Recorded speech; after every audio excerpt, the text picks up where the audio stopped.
record button, Alt-tab through 57 pages to get to my notes. And welcome, my friends. Welcome back to the Krieg Dominion. I am Omar Krieg, your Lord and Commander of the Krieg Dominion, and your host for tonight's events, Warhammer 40k Rogue Trader Tithes of Acheron. This is episode 2 of Segmentum First Into the Maw, and with me are, of course, my wonderful Grimdark players, Rodance, Alturios, Warner, Rev, and Probationary, because I think it's wonderful. Funny. What? You called me wonderful. Oh, shut up. Just shut up. You're screwing up my intro already. The Probationary Darius. I think it's funny, so that Probationary is probably going to stick there for, like, far too long. Let's take a brief moment to check in with the players, and then we can get started. Rodance, what's new and exciting for you, my friend? My work computer systems find new and intriguing ways to break. I don't know if that's any better than my work finding new and intriguing ways to piss me off. That's probably a really bad joke, but... Other than that, I was very sad to miss our Alien RPG game yesterday. Yeah, I'm a jerk. It was I'm weird. Sorry. Had the game yesterday I had to miss, and my game this morning I got canceled, so I'm like, I feel weird. Because it was 2 in a row from completely different people. So I'm happy to see peeps. That is a thing, unfortunately. Oh, I don't want this window open. I want that one. And then I'm still, even after everything, mm-hmm. I still think my Alien RPG character has a longer shelf life. I don't know, man. I don't know. Oh, if only you knew what mission I was prepping for next. I mean, I'm pretty sure my character is going to get, like, fragged by Pike's character eventually, but I still think she has a longer shelf life. I mean, we have a Deadpool for a reason. You can always change your predicted analysis of what your character is going to do to go on into the big beyond. If I could speak, that'd be great. Rev, I'm afraid to ask. What's new and exciting for you? Well, I've changed Medicare Advantage plans that are available to crippled folk. And I'm getting $30 more over-the-counter benefits. You know what? I want to make a joke, but it's Medicare or other necessity things related. I feel like maybe I shouldn't. The fact that you're getting $30 more of stuff is cool. That sounds like a win. It may not be a very big win, but a win is always a win, period. Yes. Rodance, I just noticed you're not on the table. Everything good, or are you just taking your time? Not trying to pressure you, I'm just curious. I forgot to start the table, No to worries. be honest. No worries. Oh, and Darius needs to join the table as well when he gets a second. I am in my way. Yep. I'm on my way, but it had to update. No worries. I figured it was either that or we pestered you about your character sheet to get you caught up. Don't worry. Probationary members are expected to do 101 things in the time it takes everybody else to do 1. Has he got his 3D character model set up yet? He has not. He needs to finish that tonight. And spend money on it, just like the rest of them. I'm kidding. I'm joking. Speaking of new and exciting things, Darius, welcome to our crazy-ass table, and tell us a little bit about your character that is still in the process of being refined. Well, does anybody object to him being a pilot? Is there anything wrong with that? Well, we don't have any reason why that would be a problem. We don't really have any like specific ship roles designated yet, outside of whatever the character class is kind of like inherently, like, obviously the Rogue Trader is the Lord Captain of the ship, period. Icaros is probably going to be something related to Enginarium. Probably the Engineer Prime, probably. I mean, I can take piloting skills off my tree, but I don't really think that's, like, I'm not really gunning for that role. Yeah. No, safe bet that you could take the pilot's role. Okay. Unless I bring up Anastasia Mercator and make her the pilot, but that would be ridiculous because she's the navigator. Rodance, are you the pilot? The blind girl driving the ship? I shouldn't say girl, because that gives the wrong connotation to people who aren't quite following where we're at here, but the blind person driving. Oh, I do have to say, I can see the map. Yeah. I think everybody's able to see everything. Except maybe Darius, who's still loading everything.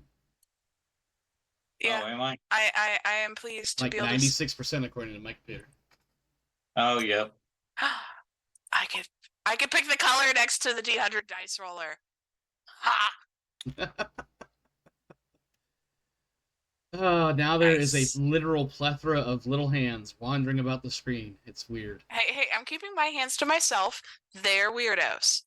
Rev, keep your hands to your fucking self. Yeah, where is my hand? Oh, my mouse is on the other computer monitor. All right. So, Darius, give us a couple of quick words about your character. Voidmaster. There you go. That's a couple quick words. Yep, that works.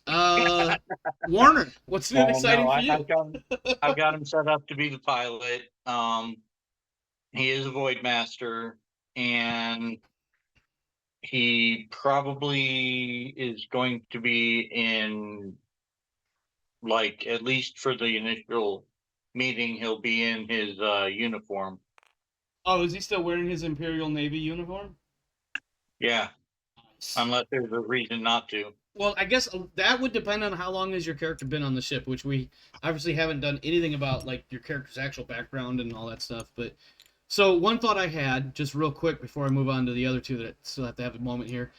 One option is, of course, that your character has always been on the ship, or has been on the ship for at least for a little while, and in recent times, the ship has been docked here at Port Wander, undergoing repairs after just some really tough travels through the warp. And maybe in that time, the previous helmsman or master helmsman or whatever the case might be has retired or moved on to other things, or maybe they died, something like that. And now it's your character's turn to step up because it's really nobody else short of going to the 40K version of Indeed.com. That's one option. The other option, of course, is that you, along with the rest of the characters, based on recent events for the ship prior to the first episode, everybody is basically being everybody's being brought together by Marcellus Thale, the Seneschal, in order to reconstitute the Rogue Trader and his command staff, in order to carry on the legacy of the Van Breeze Gisbath house. So. Or Gudillo. Uh-oh, we lost Darius from TTS anyway. I'm still here. Yeah. I'm just restarting my Steam. Oh, is it being wonky?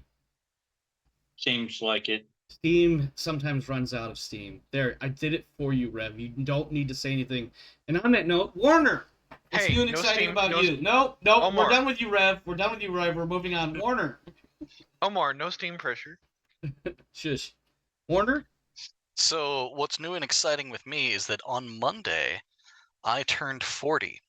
So I am looking for new and exciting midlife crises to pursue. Oh, you're supposed to do that when you hit 40? Yeah, some of us checked that block far earlier.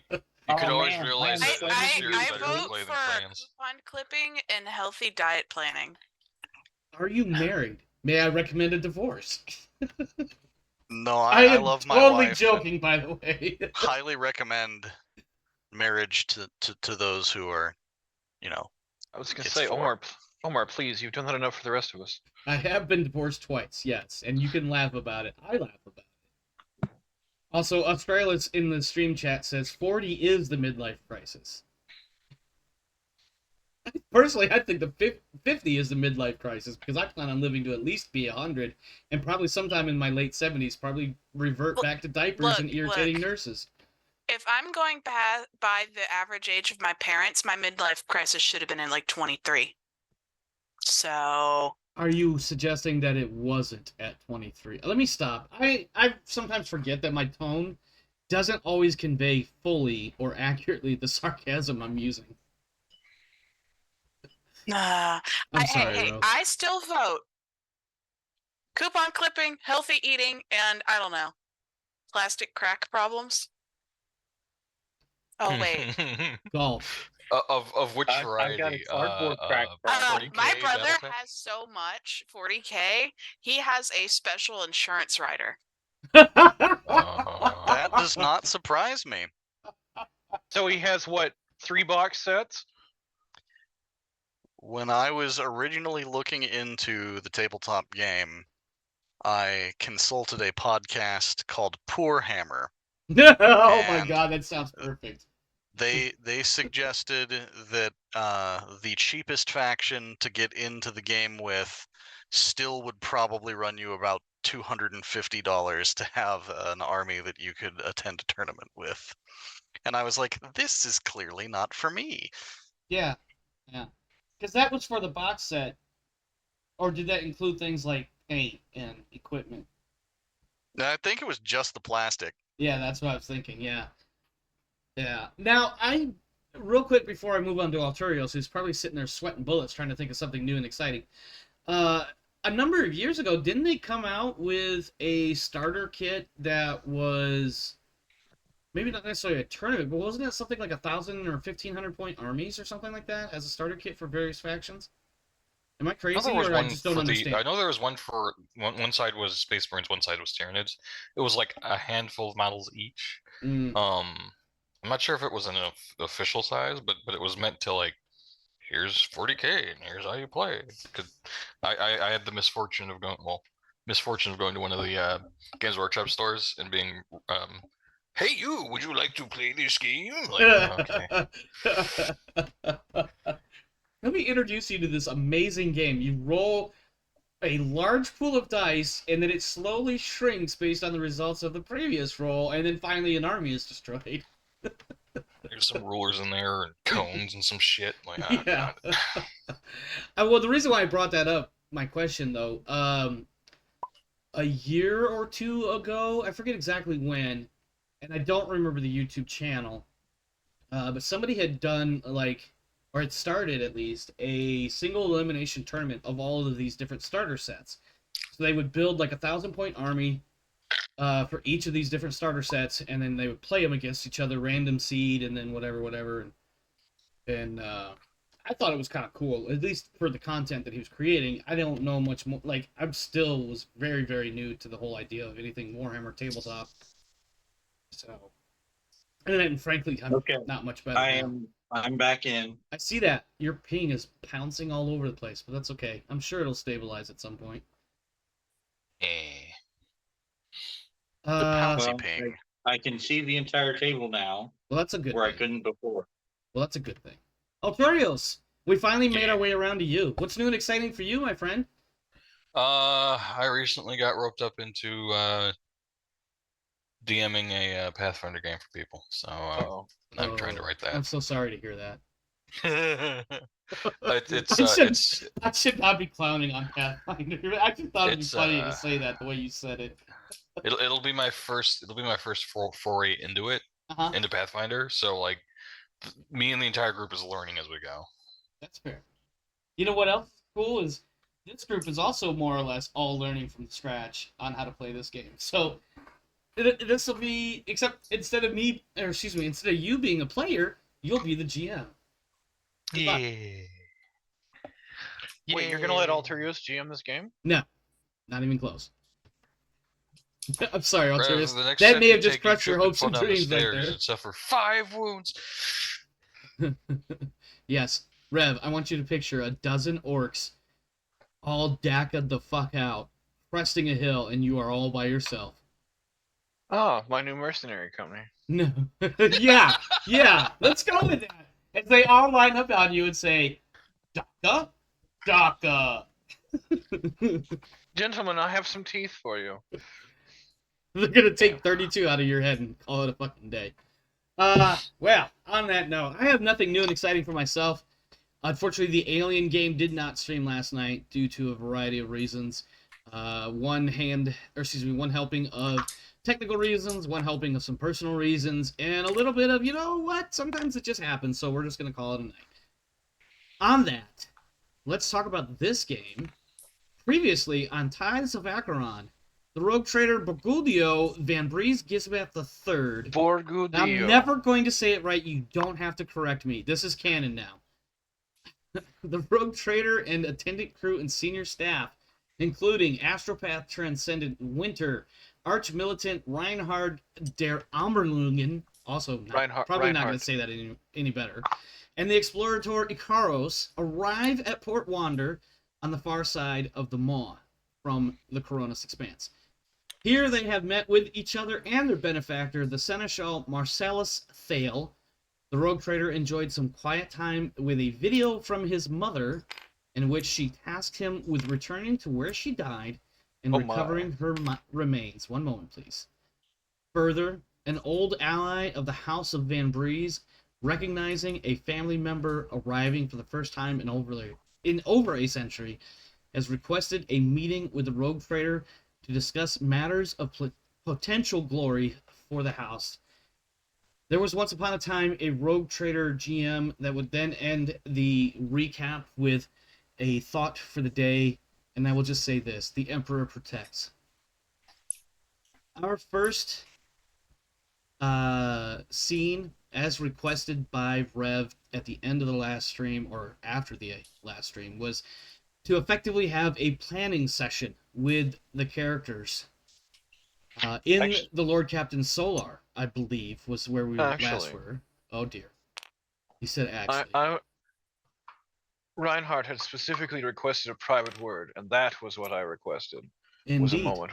Well, take it away, you two, as the rest of your party waits in the the antechamber to your Solar. So it's just you and Reinhardt in the Solar. Even Marcellus Thale has excused himself to give you a moment of your own.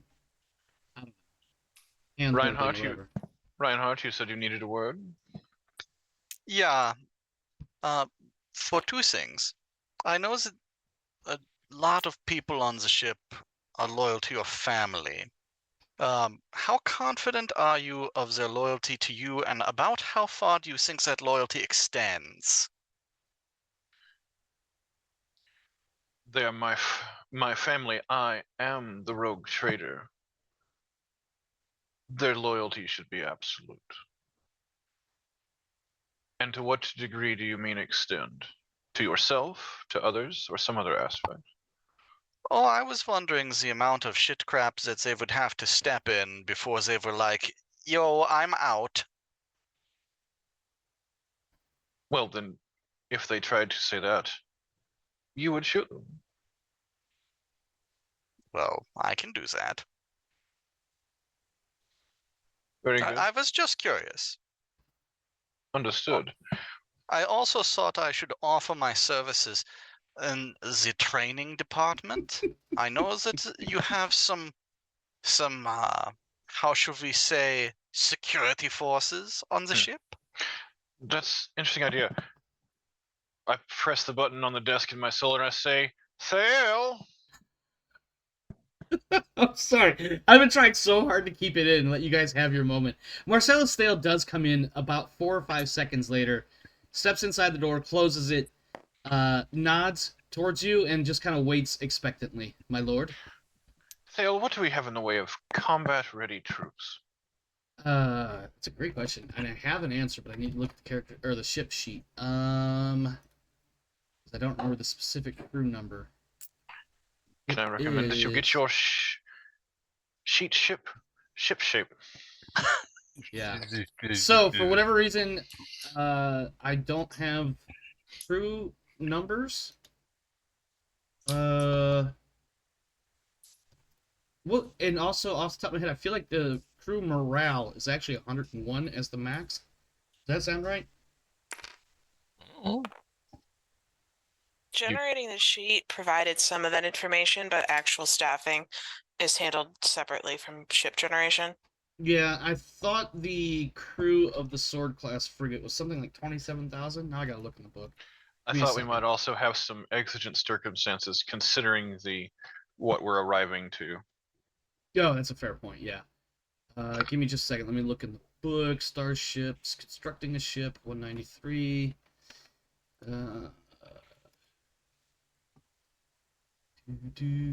Constructing. Where is the sword class? Sword Reinhardt? class frigate.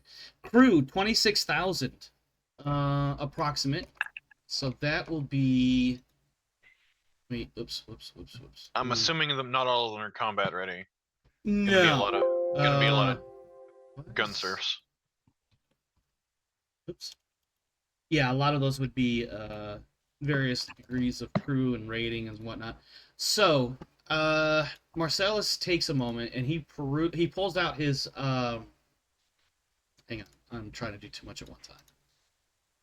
There we go. So yeah, Marcellus pulls out his data slate from his satchel, powers it up, flips through some notes, and he says, Lord Captain, we have a crew of about 25,400, of which we currently have approximately 2,200 armsmen. The archmilitant traditionally would be their, in lieu of anything else, to call them commander-in-chief subordinate to you. Very good. Is there anything else I could do for you, Lord Captain? Of these armsmen, is there any that you would consider of a better caliber?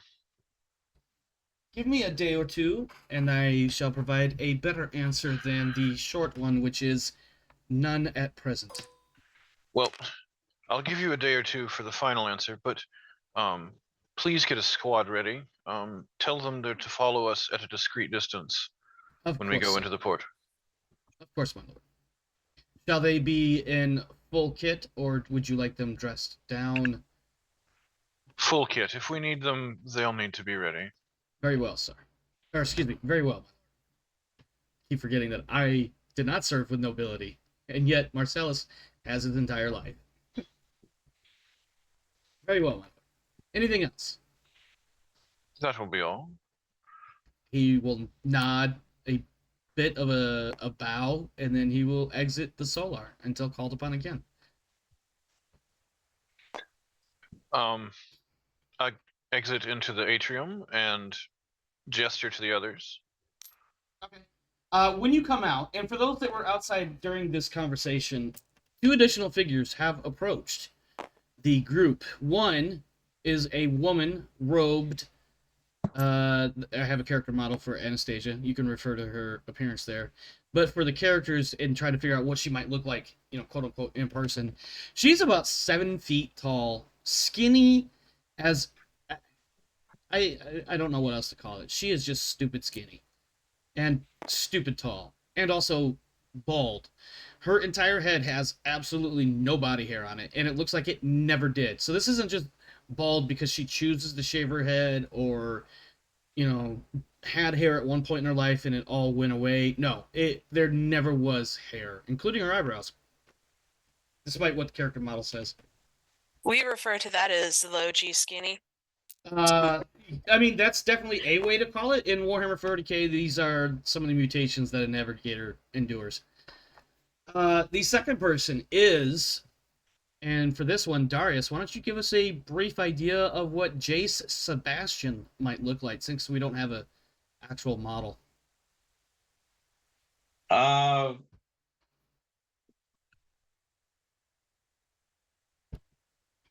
Well, it depends. What's the situation? Am I just meeting people, or is This is like so going into combat? No. This is just your first time. So for you, you've been on the ship at least for a week or two. Any previous history or any history prior to that, we'll figure that out later. But you've been on the ship at least for a week or two. Okay. This is your first opportunity to meet the rogue trader or the new Lord Captain who finally has arrived. So you are probably in. You can wear your Imperial uniform if you want, if you're new to the ship, even if it is only a week or two. But if you've been on the ship, part of the crew for more than a few months, you would have stopped wearing it and started wearing the House Van Breeze colors. Which, speaking of, really fast, I'm going to distract Rev. What are the Van Breeze colors? This wasn't something I'd prepared ahead of time for. Yes, I'm good at this. Mm-hmm. So, is there what's do I need to come up with a full coat of arms? No, or just colors, give me colors for now. We'll figure out coat of arms. you know, Why don't? I'll inconvenience you with that question later. Can we table it so I can Sure. give a properly answered question or response to that? Sure. You can go to Okay, I think well, it's for COA.com, by the way, and create your own coat of arms there if you want. I believe. Sorry, go ahead, Darius. So Jace is dressed in whatever colors Van Bree's house is. Okay. It looks like that might be black, red, and gold, maybe. That's what I if was you- leaning towards, but I wanted to check.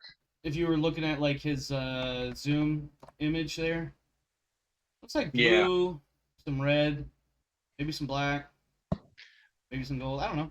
We'll see. Anyway, but yeah, he'll be wearing a it'll be like the Imperial Navy uniform, but it's in the different colors. Yeah. But how tall, dark hair, or what how tall is he? What's his hair look like and all that? He's decently tall, probably about 6 foot. Okay. Has long hair. We'll go with black. Okay. If we're going Navy, are we rocking a bicorn, a tricorn, or are we going more with the? I mean, it's your campaign house. cap? It's your Well- house and your dress standards. He's allowed to have flair of his own. I'm offering some. What? Flair of his own? How benign of you. Benevolent. Benevolent, Benign yes. means it's not cancer. No, Yeah, no, literally the same cut as the Imperial Navy uniform. just different color. Not Okay. the tumor. It's not a tumor. I was, as soon as I said benign, by the way, I was like, I don't think that's the word I thought it was. I have been called a cancer before, but You are indeed cancerous. Okay, so Rev, as you come, as your character comes out, you will see the original group that was there a moment ago, and now coming around the corner is the 7 foot tall blonde woman. I thought you said she was hairless. Did I say Yeah, blonde? you I can't said be blonde and hairless. I don't know why I said blonde. I meant to say bald. I don't know where the fuck blonde came from. As soon as, and I was even like, did I just say telling us that? what hair there is on the rest of her body? Yeah, I mean, the rest of her body hair could be blonde. Who knows?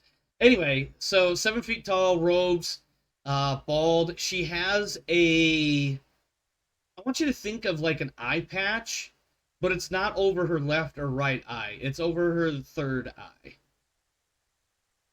And then, of course, what appears to be a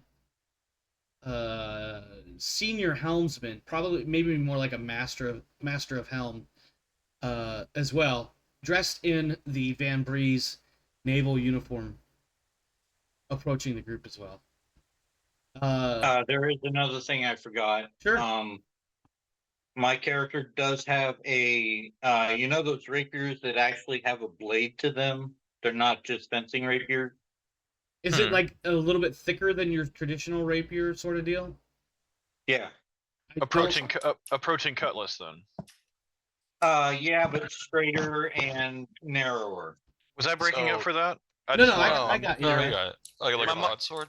My light didn't light up, so I just want to make sure I wasn't having So- mic troubles. Technically, rapiers all have blades. It's foils that don't. Foils are Right. fetters. It's not a foil, it's a rapier. Okay, I got you. Okay. Yeah, Warner is our resident, somewhat knowledgeable of various types of swords. Kind of like Luke. In fact, now that I think about it, I want to see a death match between Warner and Luke. A not real death match, obviously. Perhaps what you meant is a trivia off. Well, no, actually, I want to see them fence. Not for real death, but just, points or bragging rights or something. Chain link, privacy, brick. Pick it. Definitely pick it.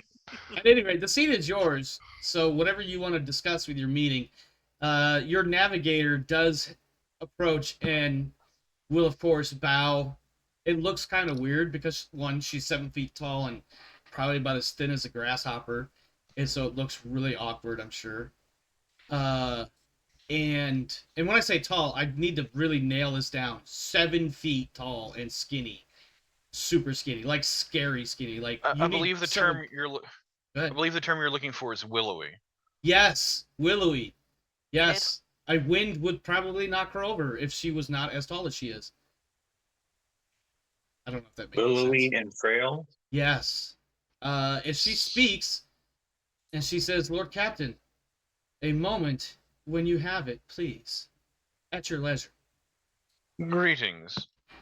I am Borgadio Van Breeze Gisbath III, First of Avalon, Defender of the Order of St. Drusus, recipient of the Calixtus Star, but you may refer to me as Lord Commander. Yes, I am Anastasia Mercator of the Navigator House Mercator. I am your Chief Navigator, Lord Captain. I have a question to ask, but now is not exactly the best time, so when you have a brief moment... Is it something that needs to be handled post-haste or merely before the ship departs, Navigator? It must be handled before the ship departs, Lord Captain. Understood. And then she leans on her navigator staff. Not leans like she needs it to stay standing, but leans casually. Like it's a purple drink. Sure. I don't get that reference. I don't either. I'm not. You know, I didn't even want to say that because I knew if I did, he'd start explaining and we'd get off track again. Purple drink. Anyway, so this is your moment. Don't lose it. Oops, there goes gravity. Mom's spaghetti. I probably butchered that all to hell, which is half the humor to me. You were semi-correct. Listen, that was the funny part to me. Not so much the accuracy, just getting it out there. Darius, would you like to introduce your character in the scene? Yes. He will take a step forward and do a kind of a salute bow. The sign of the Aquila is an acceptable gesture. And he'll say, "Greetings, my name is J. Sebastian." Sebastian, and I give a nod of my head. Well, if everyone's here, we have a request to meet with someone who has a long history with a family in the docks. I don't know if it's a trap, or if it's a legitimate interest, potentially with profit at the end. So, let's assemble a group where Thale is going to assemble a squad to follow us at some distance in case things go poorly. Who will be joining us? How are you planning on communicating with your squad of troops? Do you say this aloud or in my head? I say this out loud because I don't feel like immediately starting rolling for psyker powers.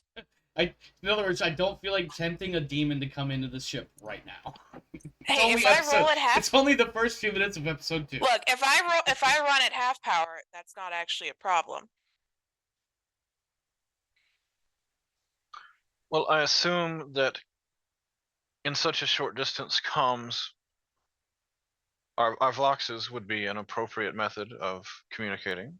Lord Did Captain, you have an alternative? This is Thale interjecting. Go ahead. As I'm sure you are already aware, everybody aboard the ship is equipped with a vox bead for interpersonal communications as needed. Your Astropath Transcendent would not be a bad idea. It looks as though Obrestre has requested a meeting in the merchants section of the station, which can be incredibly crowded and thus very loud. The choice is, of course, yours. Is there something wrong with microbeads? Well, after a while, you just don't feel them. I mean, yeah, after a while you forget it's there until you roll over in bed. Yeah. Microbeads can be jammed. Other miscellaneous problems. If you are truly concerned that there's a trap, having a secondary line of communication might be beneficial. What did you have in mind? point at myself, going, I'm just thinking in my head. I'm just picturing in my head. I'm picturing in my head Winter just going tap, tap, tap on the side of her head. Pretty much. Above the table, other than the fact that your eyes are covered, my character knows nothing about yours. That's a fair point. Yeah, yes. I'm, Winter, your resident astropath transcendent on the ship. Ah. I'm the one who would go with you, and, I mean, the choir on the ship is obviously on the ship, but I'm the one who has the, how shall we say this, the mental capacity to be walking around by myself. Very good. And the choir sings to your tune, do they? Lord Captain, she is indeed the master of the choir, yes. They, the 4 or 5 astropaths that we have aboard They're the not vessel. Transcendents. No, I know, that's why I caught myself. The 4 or 5 astropaths that we have aboard the vessel, sir, are not equipped to leave their chambers. For one, we simply don't have enough rolling IV stands. They're literally plugged into the ship, in other words, but he's trying not to say that out loud. In fact, he's giving you that ... look in his face. Yeah, and most of them are kind of, Winter, is this horrifically, scared of walking outside and other miscellaneous problems. Winter, if this is your request to join the party, request granted. Lord Captain, if I may, I will remain with the vessel to finish the final coordinations before our departure to wherever we may end up going. Yes, so, Thale, if you will arrange for a oil bath and a massage on my return as well. He makes a face. You can't tell if it's... You're probably so aloof you wouldn't even recognize if it's disgust or not. But he just makes a face and tap something in the data slate.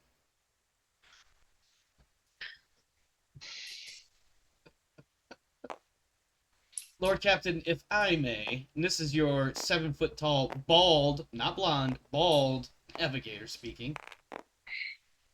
Do you wish to accompany us as well? I leave it up to you, Lord Captain. I do have one request, whether I go or not. And she's waiting for you to acknowledge whatever her request might be. Proceed. There are high-quality star charts that I require as part of my ritual preparations for transiting into the warp and later out of. I actually need the physical hard copy, and a certain quality is required. Thale, have you not been able to a moment. Procure. I know. My tang got tangled and I need to he needs to sip some of his Dr. Pepper or his iced tea. I don't know which one he's drinking right now. Oh, I'm sorry. Is it Mr. Pibb? Thale, have you not been able to procure the required documents for her ritual? My lord, this is the first that I was hearing of it. It's normally something that the navigator takes care of on their own. Understood. Navigator, did you encounter some difficulty with the procurement of this document? Not at all, my lord. I merely asked... Now my tongue is tangled. It's only some Dane Bramage. Yeah, really. I definitely got that. Nothing that I can't handle. I just figured 2 birds, 1 stone. If you were heading out, if you could also acquire the star charts that I need. Or I could send some of my own house minions. I defer to you on this.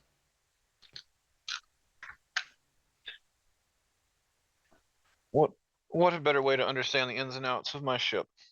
I think I'll get them myself. As you wish. Will you have me accompany you, or shall I remain with the vessel? No, I'm not fond of self-inserts. Fine. I will take both my NPCs, park their asses on the ship forever.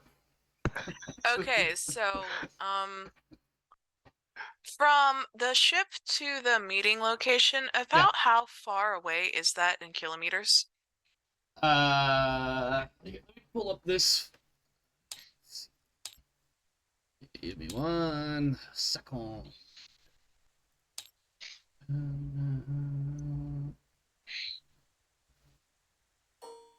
Do you guys see that, or do I need to reload it? I can see it. I heard a ding, but I'm not quite A new map popped up on top of the old map. Okay. Yep. So you are going here, the Court of the Dead. That's where the meeting is taking place. Your ship is currently positioned somewhere in this vicinity where it says Primary Void Docks. I don't have a scale for this image. The Void Station is scale's ridiculous. So yeah, it's I figured Warhammer. Station scale was too. Yeah, it's 40K. This thing is probably easily the size of an actual city in space. Would we be looking at some sort of tram or on-foot trip?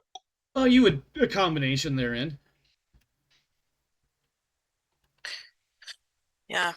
So I would say that my standard mental link that I generate for telepathy doesn't reach all the way back to the ship, but it would reach with your backup squad if you want to loop them in.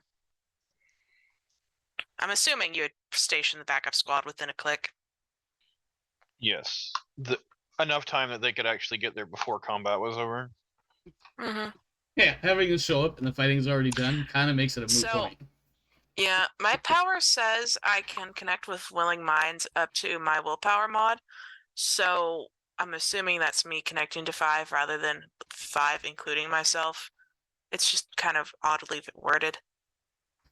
You have 54 willpower. Yeah, I would just assume that at the, you would have 5 people that can be connected.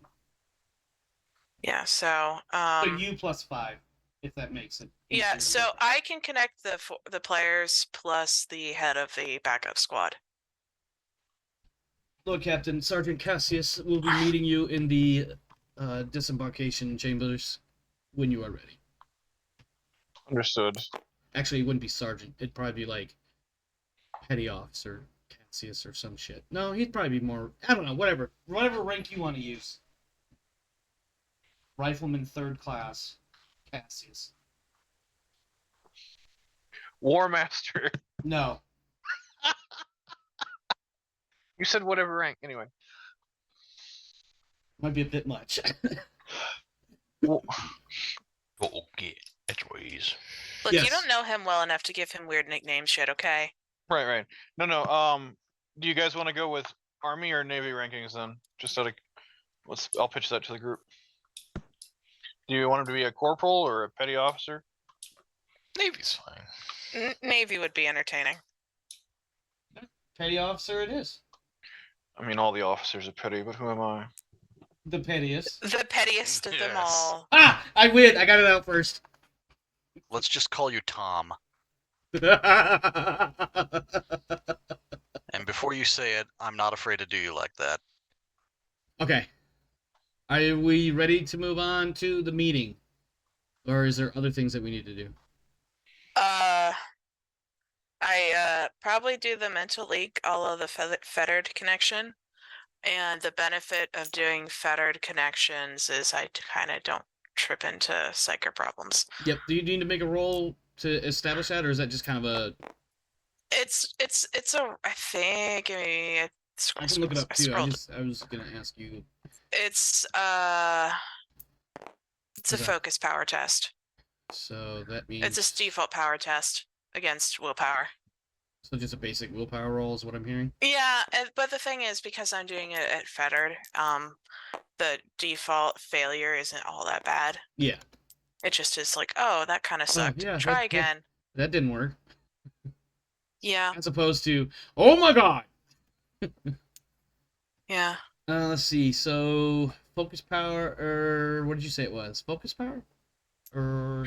Yeah, because I can't, unfettered or fettered powers cannot attract attention from the warp. So, I mean, if I fail it, I mean, it kind of sucks. Actually, I don't even make, fettered powers. Like, I don't even make a check. The power is activated. Oh, yeah, nice. Yeah, I didn't realize. I was like half a second behind you. I started looking at it and I was like, wait a minute. It says no check. The power is activated. So yeah. Yeah. And then the psi rating divided by that's It goes 1 click instead of 2. Okay.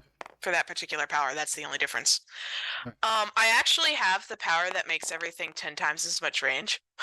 All right. I don't know where this die came from, but can we put it back on the dice pad it needs to be on? So I actually use that linked in with the standard power.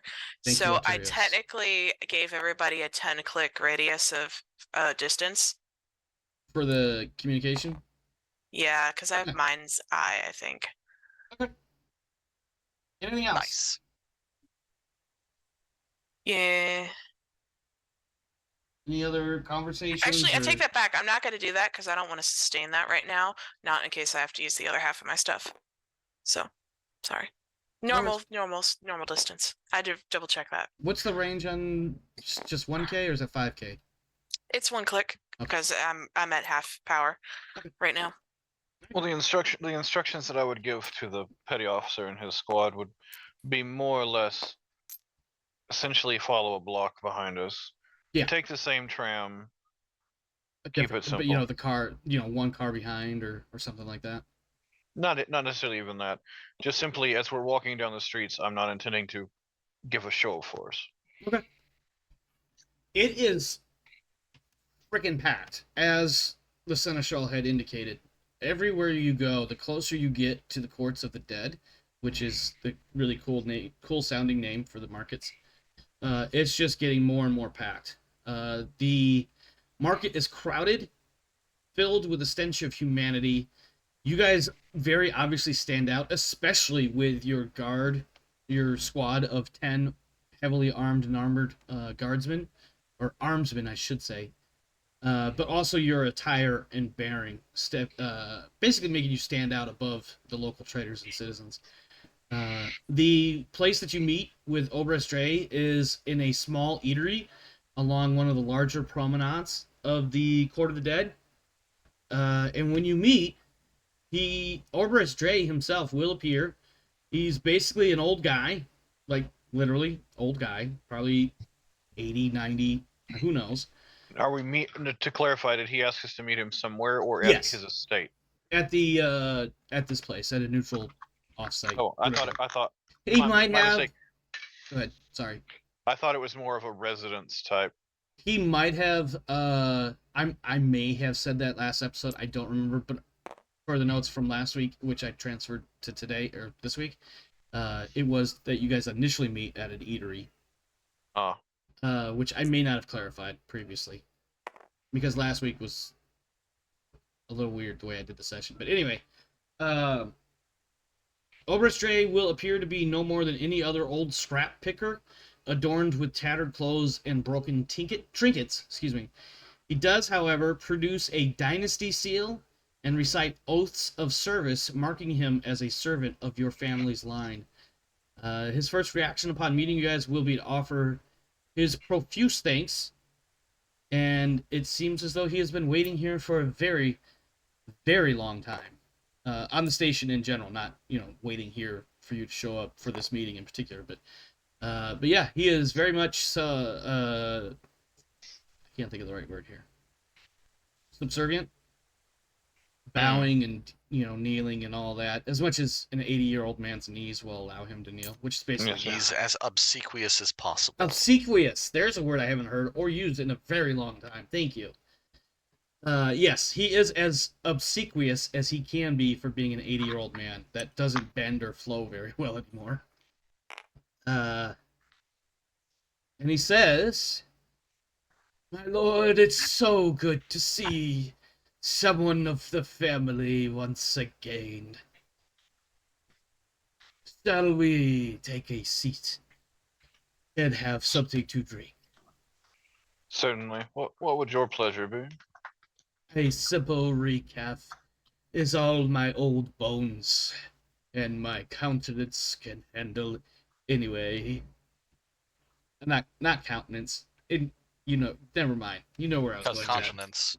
Yes, you knew where I was going, damn it. Listen, I use all the wrong words all the wrong ways. Yeah. I'm assuming everybody's getting drinks in that.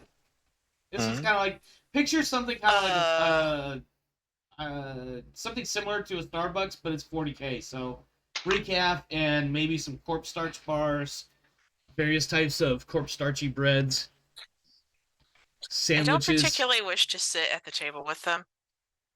You don't have to.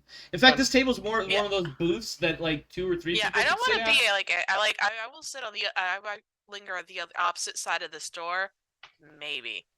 Fact, Is there a reason? If I see, would I notice the discomfort, or what appears to be an aloofness? She assumes that it's a private discussion. Oh shit, that's big. Unless you specifically invite the group to sit with you, she would be on the other side giving you privacy. She's already in your head, so don't flip out because can somebody scooch the models out of the way, please, like off to the edge. Thank you. I forgot there's something under here still. The other map. Is it just the other map? I can't move the other map is hovering off the table. That would do it. Well, we can delete that. So here we go. And drop that down. There you go. There we go. Okay. And then give me Rev's character's name. Yeah, there we go. Yeah. So you guys are like at one. Let's say this is kind of like a booth-ish right here, and you can drop Guldio and then position the rest of you. I'm gonna get it wrong. I'm not even gonna try anymore. Borg. Ooh. Dio. Yep. I'm sitting far enough away to give them pretend privacy. I'm in his head, so it kind of really doesn't matter. Yeah. All right, zombie. Also, I know there's a grid on here. I think I went with like 1.5 meters per square in my head when I prepped this. So are we assuming that these are not houses but booths for the purposes of this? Just assume they're booths or other types of furniture-y things. Okay. And this is an open air, yes, it's in the middle of a space station, but this is an open air eatery. When you look around, like this here is like another set of stalls. This over here is other stall-y kind of things. Okay. And this is like your bar with one old greasy dude working. Okay, so everybody would be still within a few squares of me then if they're in the eatery area. Yeah. And like out in where my hand is like just a throng of people working their way through. So if they're out there and there's if I have a problem, they're too far away. So I mean, yeah. So she would be sitting like up and leaning against the other side of the building just to watch things. Okay.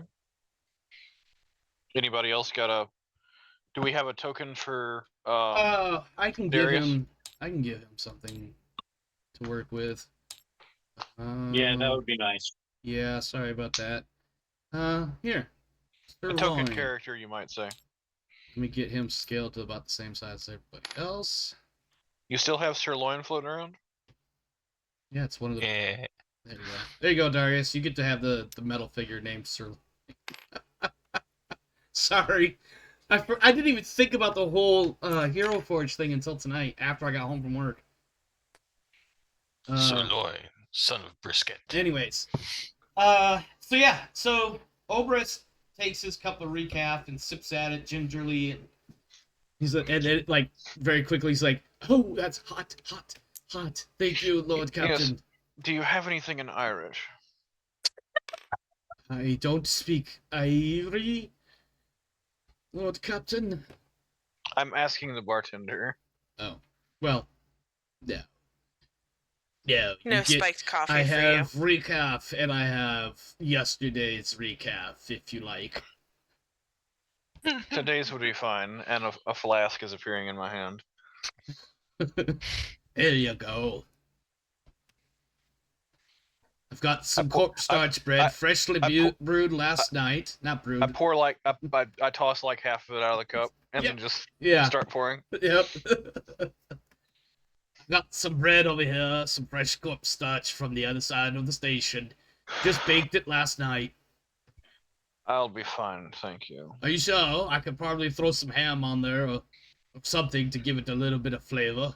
Oh, ham, how delightful. No, I believe I'm not what you might think it is. It used to be John Ham. Oh, man. The people you are trying to contact are currently unavailable. My name is Operator Slanesh. How may I direct your call? What? Sorry, that was from the stream chat. I just noticed it, even though it's been there for probably like 20 minutes. Yeah, so Obrestray sitting at the table with you. He says, so, tell me, young man, what is your name? I'm sure I will never be able to pronounce it correctly. My name, good sir, is Borgadio Van Breeze Gisbath III, first of Avalon, defender of the Order of St. Drusus, and recipient of the Calixus Star. I heard the Calixus Star was simply a piece of tinfoil that they give to children when they do well at the annual festivities for the God Emperor. Is that true? It's not something I'd go repeating unless you want your old age to end rather rapidly. I've had a long life, but I do have a few things I would like to complete first. You can simply refer to me as the Lord Captain. Yes, Lord Captain, or he blows on his coffee and Gisbath, if it pleases you. Now, you knew my great grandfather. I did. Forgive me, I forget what the name of that war was before your great grandfather skipped off to the Koronus Expanse. Do you remember what I'm talking about in the ship Origin? Yes. I keep thinking like Mercator Wars, but I know that's not the right word. It was funny enough. I can remember the context of the war. It was a cluster of stars that got too big for their britches and decided they could invade and take the. Yeah, that's almost exactly what it was. the Calixus Expanse away from the Empire, and they were pretty soundly defeated, and their sectors were taken for the Empire as well. But I can't tell you the name of the conflict. Yeah. All right. So, Obrest says, I was there with your great-grandfather many years ago when he first entered the Expanse. During one terrible expedition, we were all caught in a violent warp storm, blown far off course. We came to rest in a strange and uncharted system. The ship's astropath claims to have heard a faint message, a cry for salvation from a lost Imperial vessel. At first, they believed it was the rest of our fleet group. But that quickly turned out to be nothing more. Oh my god, I am fucking this up. But they quickly realized instead it was an old message. An echo in the warp, the astropath called it. Hundreds, if not thousands of years old. When it was examined, they discovered just what they had stumbled upon. And he leans in close, and he almost whispers, an astropath marker from the fabled treasure ship, the Righteous Path. And for those interested, you may roll Common Lore Koronus Expanse or Scholastic Lore Legend to see if you know anything about this ship. Was it the Angevin Crusade?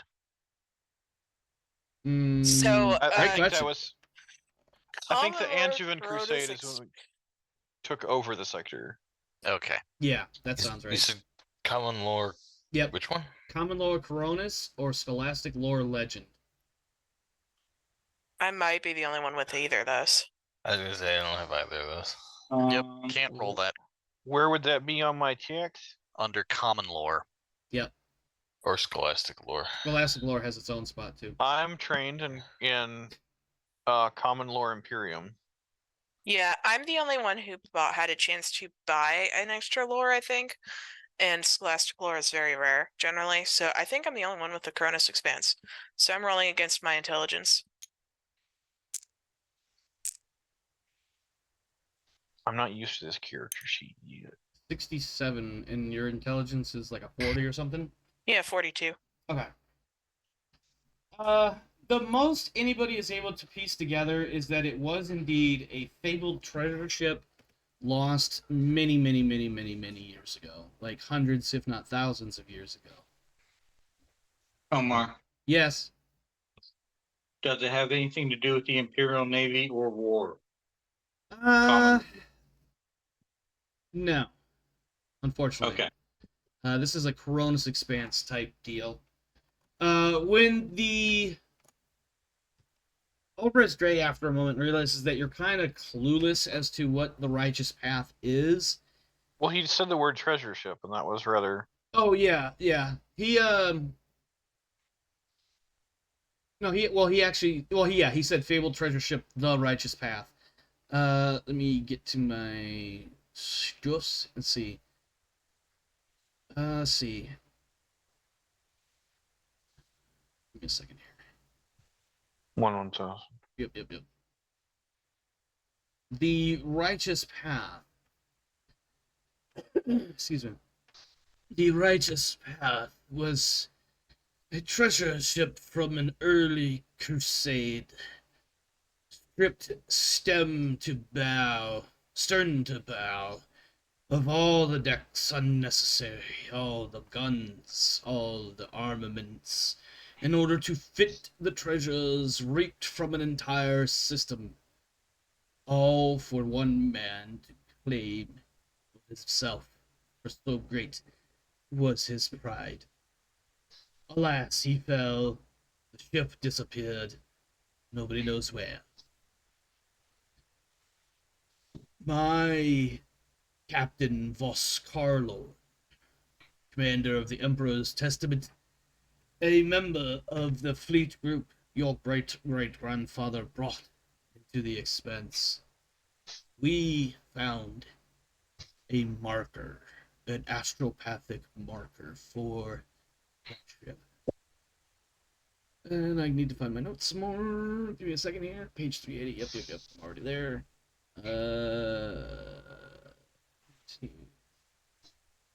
Alas, Carlorn chose not to pursue the ship. Months passed, and no sign of your great-grandfather from whom we had been separated. Not willing to risk taking this astropathic marking with us into the Expanse. I'm getting ahead of myself because I'm all confused in my notes because I'm looking at two separate things here. Long story short, this is what he relates. The ship that Dre was on found this astropathic marker indicating that at some point in time it knew where the righteous path was at one point. The group went on, but Carlorn, knowing where that ship's location was, didn't feel safe, and so they went back to Port Wander. So, just to make sure I understand, because you just said ship's location, but yes. He didn't know the ship's location. He just knew a beacon for the ship's location. So I'm looking at like my notes, and then I'm looking in the actual book, and there's a little bit of like overlay that's confusing me. So let me get back to it here. Let me see. Okay. Once a member of the crew of the ship belonging to great-grandfather, during one terrible expedition, after they came to a rest, at first they believed it was the rest of the fleet, but they quickly realized it was an old message, an echo in the warp, hundreds if not thousands of years old. When it was examined, they discovered just what they had stumbled upon, an astropathic marker from the fabled treasure ship, the righteous path. And then Oberstray continues the story. He will tell him that Carlorn, a loyal member of the dynasty, chose not to pursue the treasure ship there and then, and so returned to Port Wander. So the ship that the Oberstray was on, they had seen this marker, but eventually made it back to Port Wander because repairs, etc. And after a while, and also because they had lost contact with the great-grandfather. Like their group, like that ship got separated. Yes. And so in lieu of anything better, they went back to Port Wander. Months passed, no word from the great-grandfather, no idea what he's up to, no idea when he's coming back, etc. So Carlon, the commander of that ship, left Dre at Port Wander with the astropathic marker because he didn't want to take the marker itself into the Expanse in case of losing it. And then, for whatever reason, Carlon was never seen again. And that was over 100 years ago. Okay. So he's been probably sitting. Botched all of that because I thought I was doing it right, and then I had to go and reference things and fucked it all up even more. So he's been sitting here with the marker ever since. Correct. Okay. Oops. Let's see. Months passed. No sign of the great-grandfather. Blah, blah, blah, blah, blah. I know what the great-grandfather was doing. It's in my notes, but I'm not going to tell you. Okay. So I would simply lean close and say, and where is the marker now? Dre reaches his hands into his grubby little jacket and pulls out a small, sealed stasis casket and passes it to you. It is locked and sealed with the mark of House Van Vries. Okay. He leaves it on the table. He didn't actually put it in your hand yet. He put. Okay. I mean, when I say leaves it on the table, he puts it like directly between the two of you, where either of you could grab it right away, instantly. If anything stupid were about to happen. And are your old bones up for one more adventure? Oh, Lord Captain, surely you must jest. I don't know if I could even safely make it back to my apartments this evening. This, and he points at the casket, is for you now. The young must take up what the old have left behind. You've rendered a service to my family, if this is true. I assure you, Lord Captain, but understand that you know me not. I have served your house and remained here as faithful as any good servant, even though we've lost many in the decades since.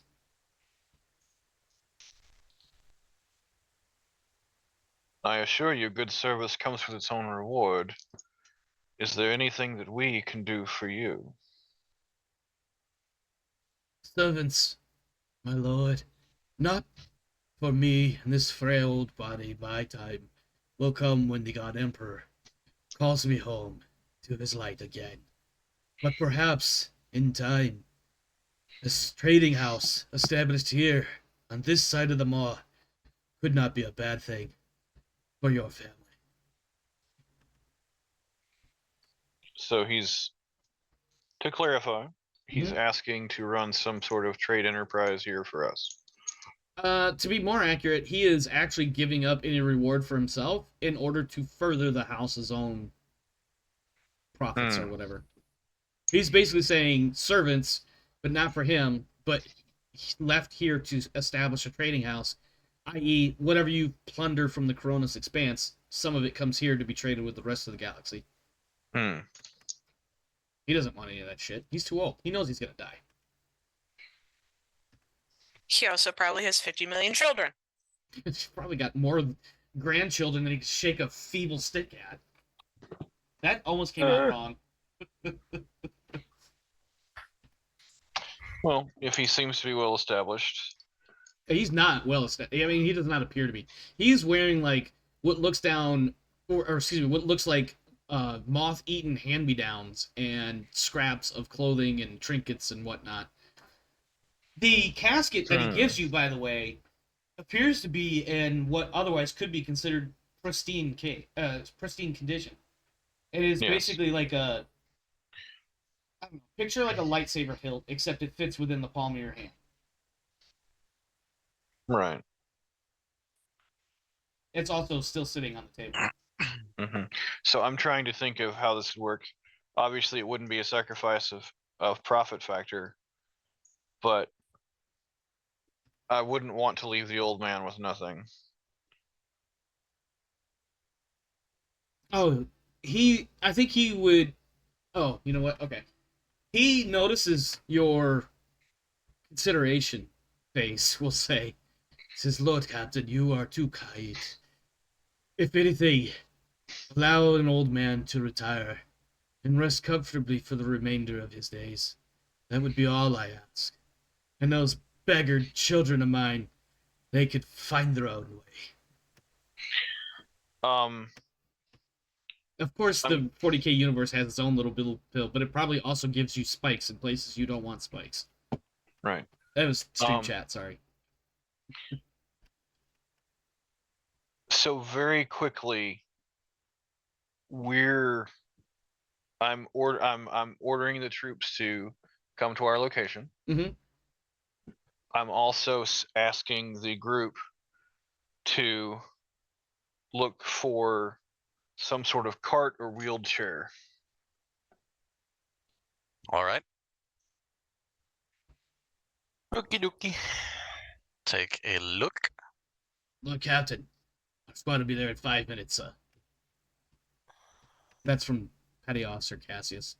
Do you want any rolls from us for that, or is it just No, relatively easy to come up with something like that out of this? Oh, what are you trying to do? You want some sort of shopping cart / wheelchair? I'm wanting some sort of method to convey the old man without having to drag him or force him to walk a long distance. Oh, I think finding a cart of some sort would not be terribly difficult and probably worth only a few handfuls of gelt. And I'm pretty sure your behemoth of an Astrum militant over there could probably just, or archmilitant over there, could just pick up and haul him around. Oh, it's Orbistray would not allow somebody to I mean, let me rephrase that. He would have to allow somebody to manhandle him, but he would certainly not be happy about it.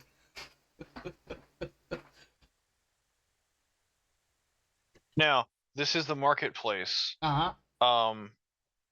Do I see, is this the sort, are we even remotely in the right district? Is this like Pawn Shop Row, or is this sort of area where we would also find potentially astronavigation charts?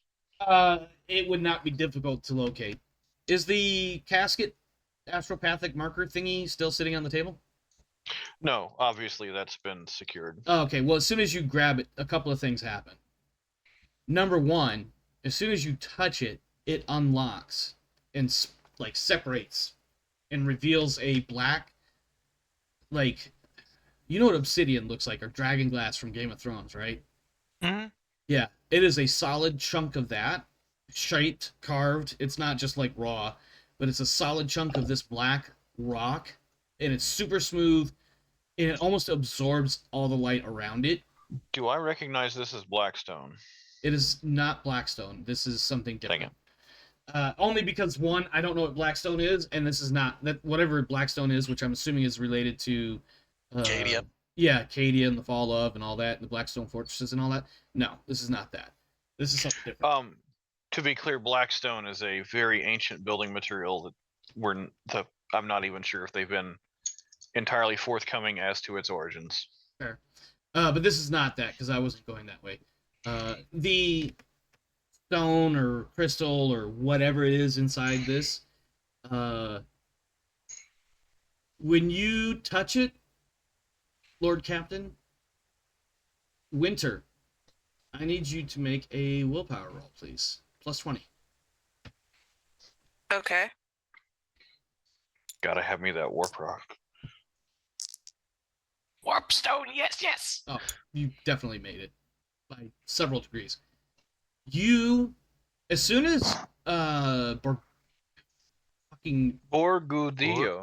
as soon as the rogue Borgudillo. trader touches the stone inside the casket, because of your mind link, you as well immediately get a vivid vision.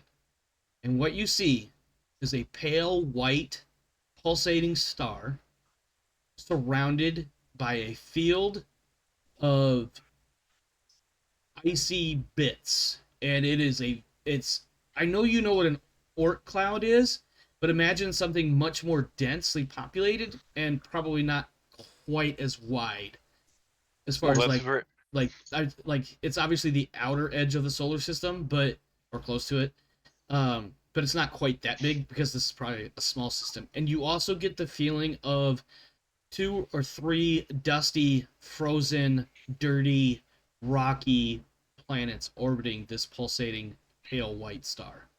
What a nebulous vision. It's actually, there might actually be a nebula somewhere nearby, but this is a very vivid, like you could almost feel the cold of space and the pulsating warmth and light from this star. You can almost feel tiny pinpricks of rocky ice penetrating your skin. At the same time as that, as you're manipulating this stone, Borguldio, whatever, I'm not gonna get it right. You're just gonna have to live with me, or live with it rather. I'm gonna correct you every time you get it wrong. That's fine. We're gonna have the same conversation every time. Okay. Yay. At the same time as you are doing that, and Winter is having her extremely vivid vision of this place, just to be clear, am I having it but not him? You're having it I'm through the him. So is he being stuck with it too? Rev, why don't you make a willpower roll at -20? Because, like, if it's an astropath beacon, unless it's, like, specifically smacking him because he's touching it. How do I roll the percentage dice again? You have to press hit the button that says roll percentage. Yep. Okay. And then don't touch the dice or anything, because they'll automatically go back in the box. It's wrong side of the table for me, so. Oh, wow. What's your willpower? Higher than that? Yeah. What's your willpower -20, though? Hold on. Wrong windows up. Let's see.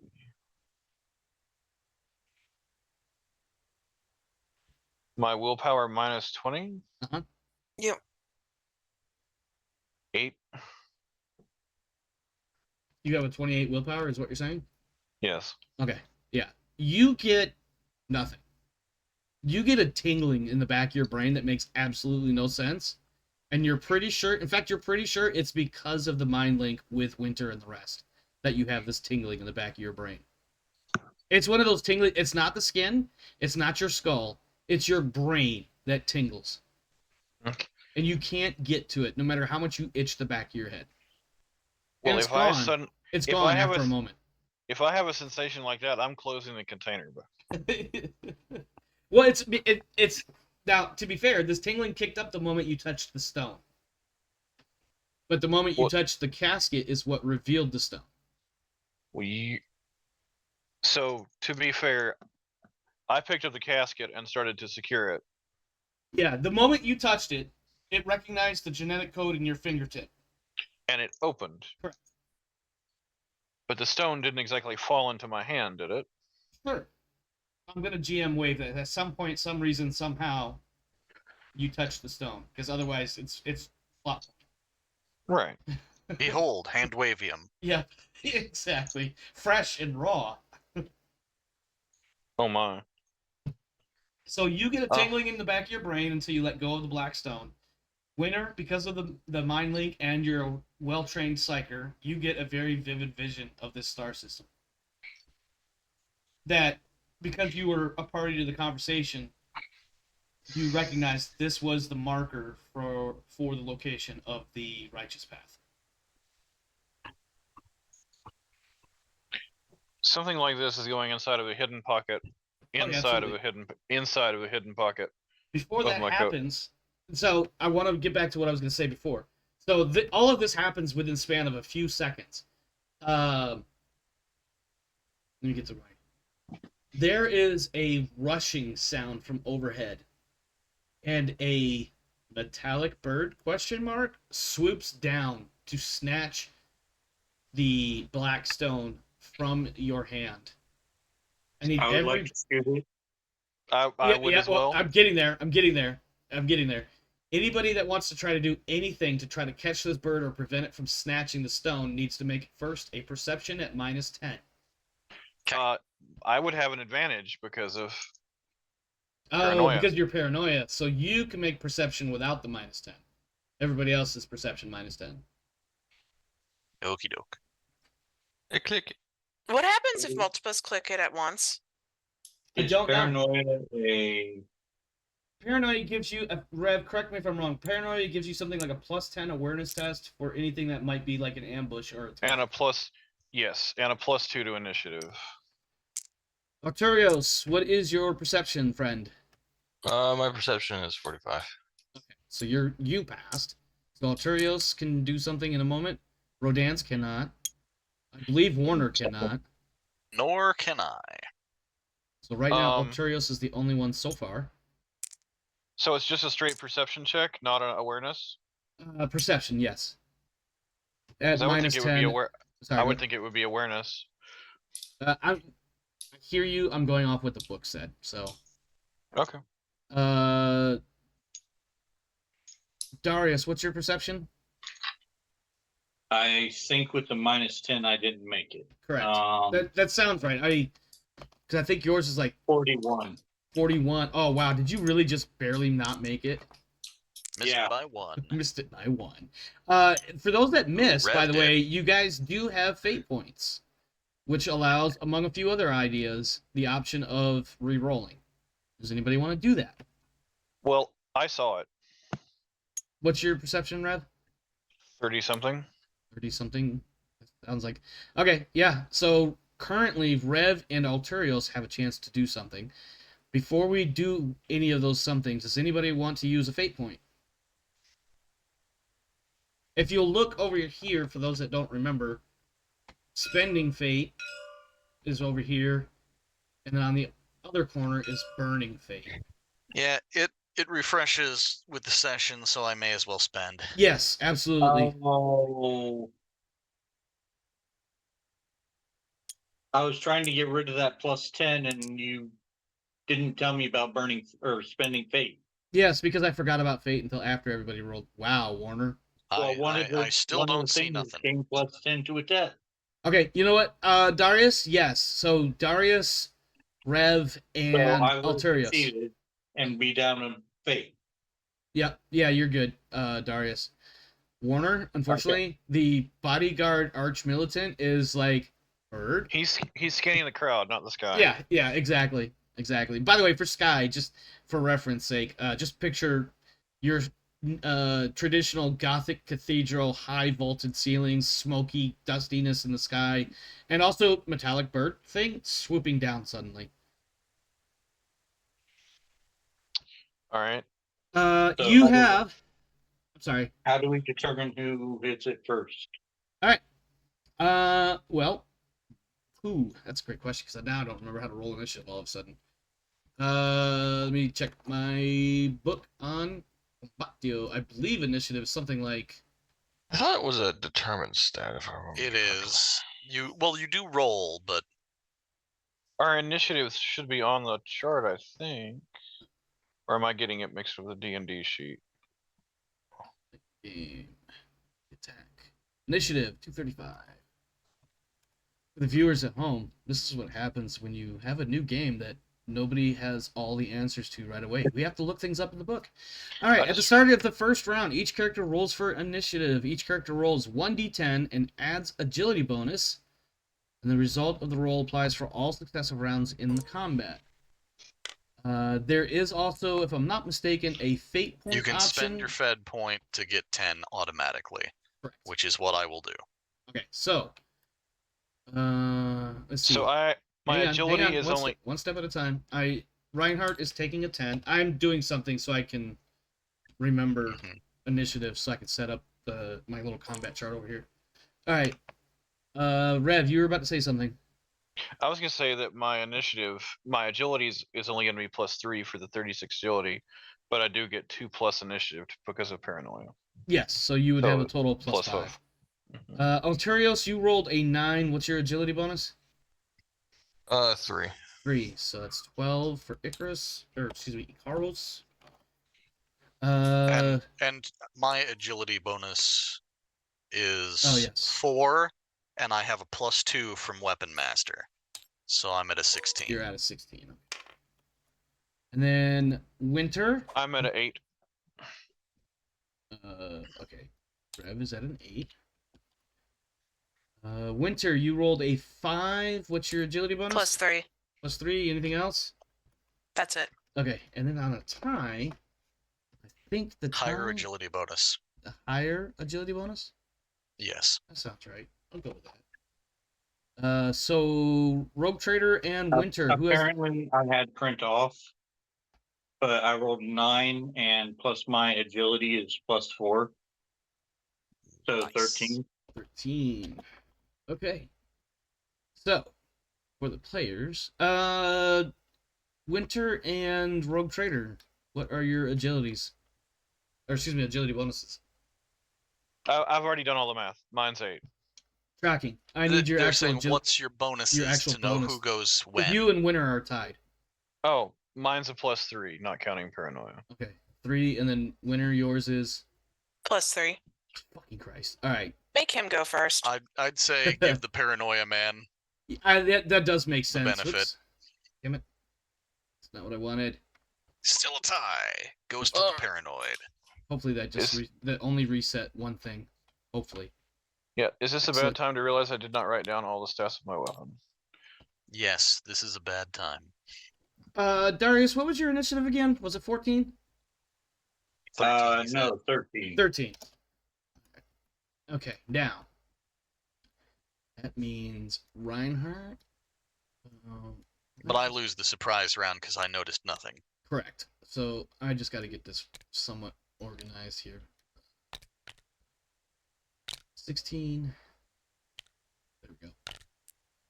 13, 12, 8. 8. Let's see. Someone refresh my memory on the rate of fire table where it has the slashes. What is the middle number? Semi-auto. Yeah, Or- semi. Okay. Is There's there a single accuracy? shot, semi, and full auto? Is there an- Semi-auto gives you a +10 to your ballistics roll. Full auto gives you a +20 to your ballistics roll. But you burn ammo that much faster. Yeah, you do burn ammo faster with the full autos. Yeah. So okay. That's what I was thinking. You get a better accuracy bonus with a single shot, is what I was expecting. You do not get a better accuracy bonus with a single shot. You said to your ballistic skill. No, Yeah. this 40k rules under the land of spray and pray. The more shots downfield, the better your chances are. Okay, I thought he said +10 for semi.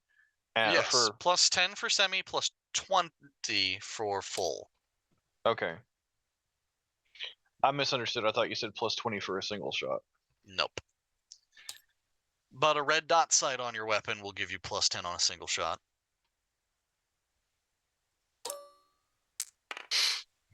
Well, I guess I'm taking 2 shots with my bolt pistol. It's semi-automatic. I'll be ready in just a second. I gotta get. You can also use partial actions to do stuff with a single shot that you can't with a semi or full. I believe there's a partial action aim. Yes, there is a half action aim. Yeah. It gives you +10. A full round or full action Is is +20. +20. So with a Unless single I shot, you am can get misremembering your things. half action aim and still attack. Okay. Maybe my short-term memory is. But you don't have to aim. Correct. Well, I'm pretty sure I want to make sure this hits, so I'm thinking aiming is the better way to go. Okay, so refresh my memory. Now that I have my stuff set here, refresh my memory if you would. We have Alturios, we have Rev, we have Darius that are able to act. Is that correct? Did I miss anyone? That should be it. All right. Reinhardt is not in, so that takes us next to Darius. Darius, metal bird swooping down. And you are over here. You can start calling me Jace if that'll help with people calling me by my character name. Yeah, Jace. It is your chance to do something about this bird swooping down. I will say, for purposes of clarity, if none of these 3 actions are successful, the bird is going to swoop that strange black rock right out of the Rogue Trader's hand. It's in its dive mode right now. So this is the thought going through your head right now. Taking a shot at the bird. Taking a shot at the bird. Ballistic skill, no modifiers. Ballistic skill? You're shooting at it, correct? Yep. Yep. Ballistic skill. Yeah, ballistic skill. That's your BS. Yeah, that is your BS. And pistol weapon training universal doesn't help. All that does is give you the chance to use it without any penalties or even just being able to use it, period. Okay. So I need to get under a 35. That sounds right.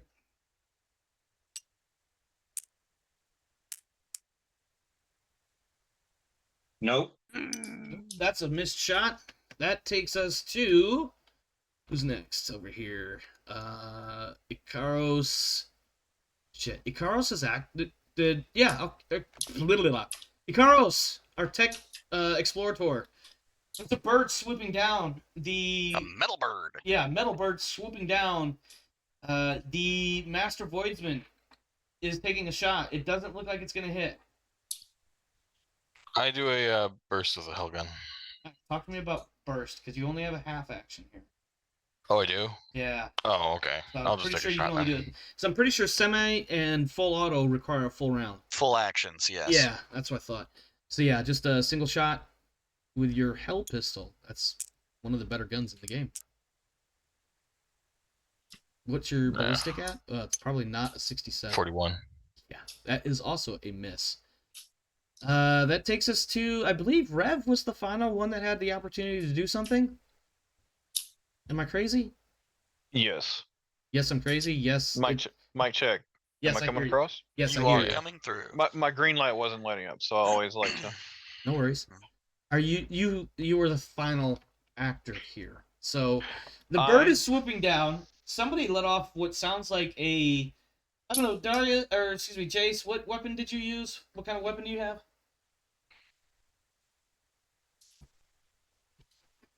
Oh, yeah. Not the bolt pistol, the other one. Hand cannon. Hand cannon, yeah. So there's a hand cannon and a hell pistol shots going off. The bird continues its dive. I reach up, I grab the edge of my armored collar and drop the black stone inside my armor. You know what we'll do? We will do an opposed agility test. See which of us can do better. The more degrees of success wins the contest here. And degrees of success are basically target number minus Let's roll. be clear. Lower is better. Yes. The lower the roll, yes. Yeah. So Rev, please roll your agility. Why are there a bunch of loose D10s on the table? I think some of the dice pads aren't clearing all of them out. And some dice were getting moved around. I don't know why I have extra D10s. I didn't Did do somebody that just on purpose. flick a D10? I swear I heard a D10 go flying. I think you may be correct.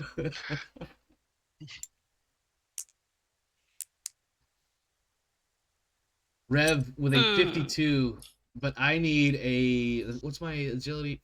48 for the bird's agility. Ooh.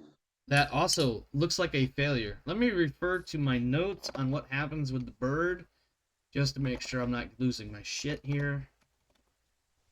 Let's see.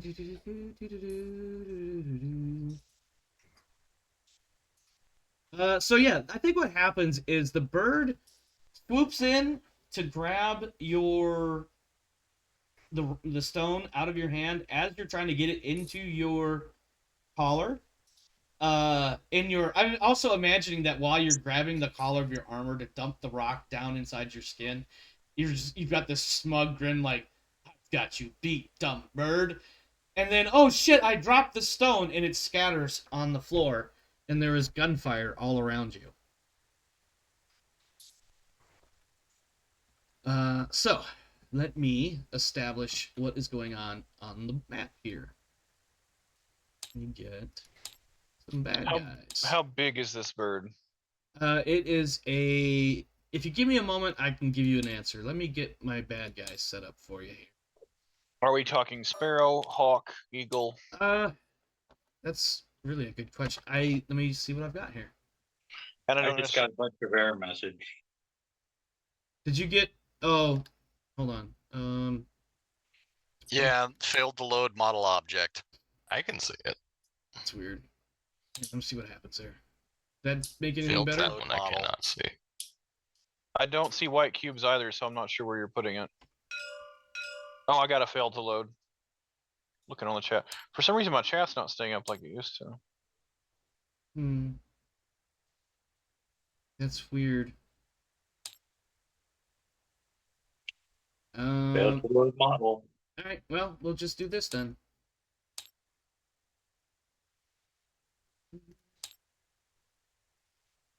Probably just draw something on the table and erase it when you need to. Oh, there we go. That works. To answer your question about this bird, give me a moment. What kind of bird is this? How big is it? It is. There's got to be a chapter about bad guys. Where is the chapter about? There we go. Let's see. It doesn't actually tell me. This is. Hang on. Does this say size? At least size scrawny. So this is like the size of a cat, except it's a bird. Does that make sense? So hawkish. Yeah, I was gonna say we're still answering like hawk, sparrow. Yeah. It's like Yeah, hawk. It's Yeah, hawk. it's I mean, the size of a it's house obviously cat. not going to be a hawk with like a 6-foot wingspan, but they are set. You know, it's a formidable size wingspan for the size of the bird.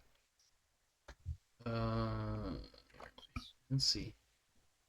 Red-tailed hawk. Each. So, how many player characters do we have on the table here? We have 5. That's what it looks like. And I could really use my salamander character right about now. That would be too much fun. I'm going to put, first off, I'm going to put these two here, and they are going to be in an elevated position, so probably about the equivalent of a second floor landing, because this is obviously going to be, even though it's open, promenade, etc., there are some elevated positions. These 3 are going to be coming from, let me see. Let's do this. Let's put them here. Where'd the other ones go? There. And they are all brandishing what looks like. Fuck. I have so many damn windows to alt tab through. It's ridiculous. Nope. Need. There we go. Weapons. Auto pistols. And they are shooting more or less in your general direction. So, let me go ahead and add them to the... God damn it. Stop that. No. Let me add them to the initiative order. So, the highest one is the bird. So, here you go. These 2 down.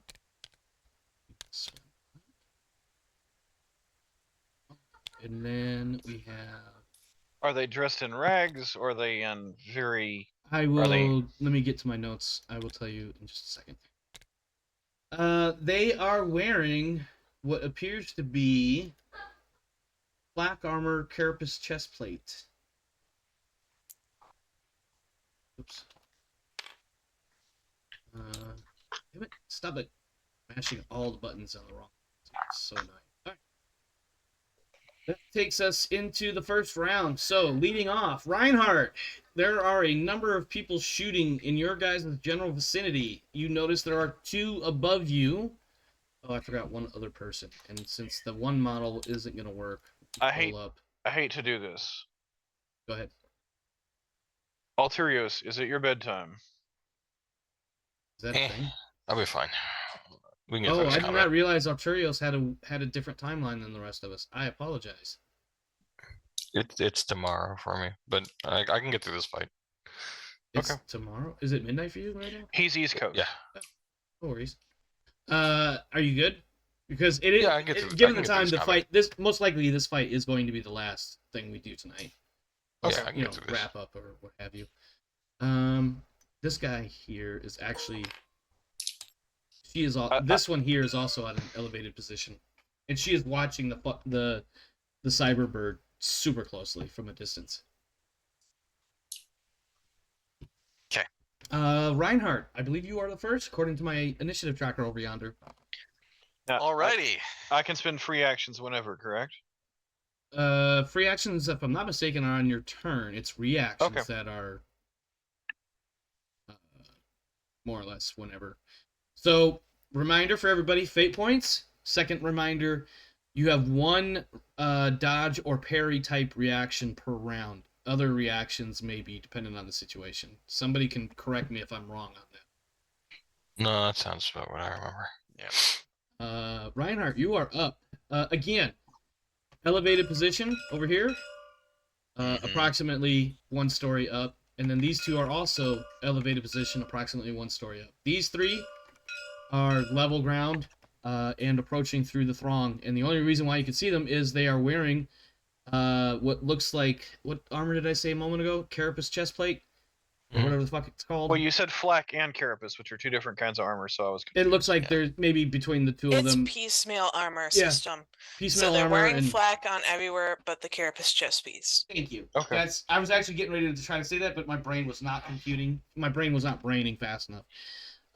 And they are also brandishing what looks more or less kind of like Uzis or some other type of automatic pistol that can fire several rounds. M1911. Jesus Christ. I mean, technically that is an auto pistol. Wars. That is an auto pistol.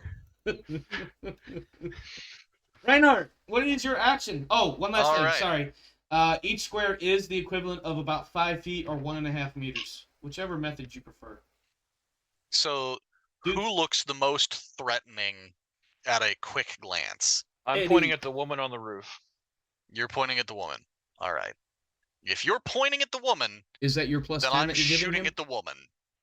Are you giving him a plus 10 shoot better? That's a free action. That's why I asked. Yeah. I mean, I guess technically you could do that anytime. That particular one, because that's your rogue trader special ability. You could do that once per round. I suppose theoretically anytime in that round. All right. If Reinhardt's anywhere nearby, I'm looking at Reinhardt and saying, take her down. Well, Reinhardt, I believe, is done and done. So I will shoot.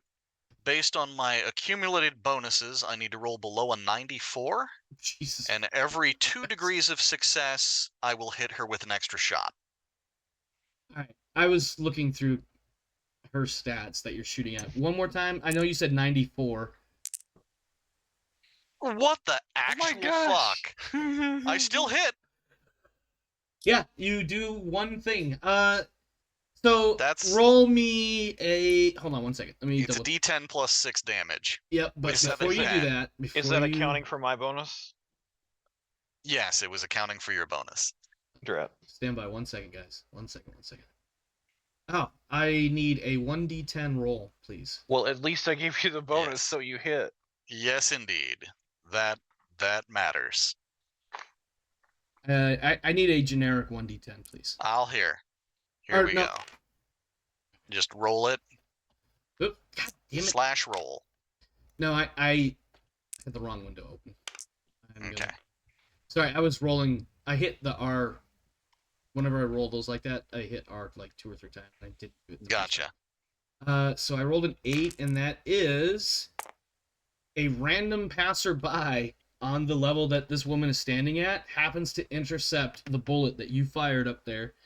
So go ahead and roll your damage. What the hell? Roll your damage. Seriously, what the hell? I'm trying to figure out how you figured that on a hit. So there's 6, so that's 12 damage with 7 penetration. All right, so 12 damage, 7 pen? Yes. Okay, so that means, where is her? On an unarmored human civilian, that would be overpen. I'm not going to get into all the overpen.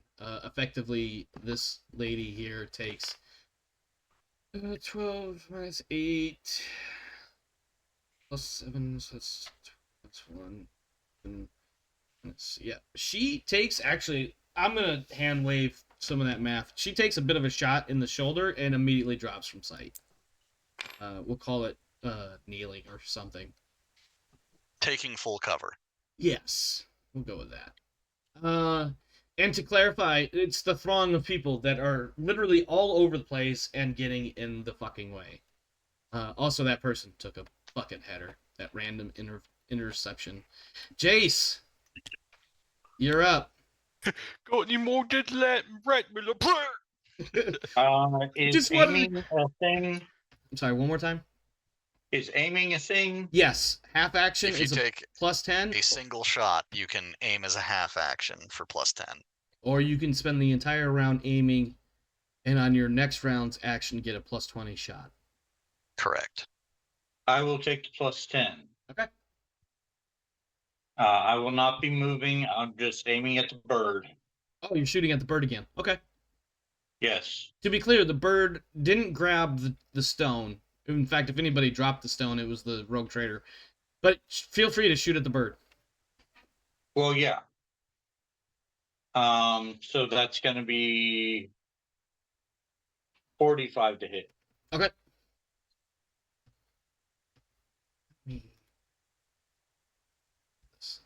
And do I want to spend a fate point on this? You may. I mean, that may have sounded a little... I mean, it like bumping it Nah. up would give it okay. All right, 45. Yep. All right. Oh shit! Hey, look at that shit. 4. So That that's is 4 4 degrees of success. Go ahead and roll damage. Or excuse me. I'm Is sorry. your weapon accurate? My weapon does not have any special. Okay. So a person... Oh, you're shooting at the bird. Never mind. Ain't nobody up in the sky intercepting that bullet. Let me see what that bird has on it. Bird. Bird is the word. Pyrexia has... Huh. Go ahead and roll damage, please. Yep, that'll be a D10 plus 4 odd. Plus 4, and then plus 4 again for your degrees of success. Nice. So it'll be D10 plus 8. Correct. What does the I mean? Impact. Yep. It's the Okay. type of damage. What's R mean? Rending. They have different bad thing tables. Yeah, it's more specifically in the critical hits. That's a bad friend touch. That looks Basically, it's Nice. slightly Plus different descriptions on how you are 8, dismembered and obliterated. 17. so it's 17 Almost damage. max. Minus 6 for the bird's armor, and Still 11 damage. yeah. So what happens here? Well, actually, before that, let me roll. See if it can dodge. Dodge is agility. That sounds It right. is. So As long as it's 48. trained. Is it trained in dodge? It does. Is. So yeah, 48. It dodges your shot. And that's its only action or reaction available for this round. So while that shot, you get the feeling, in fact. That does not make sense. What's up?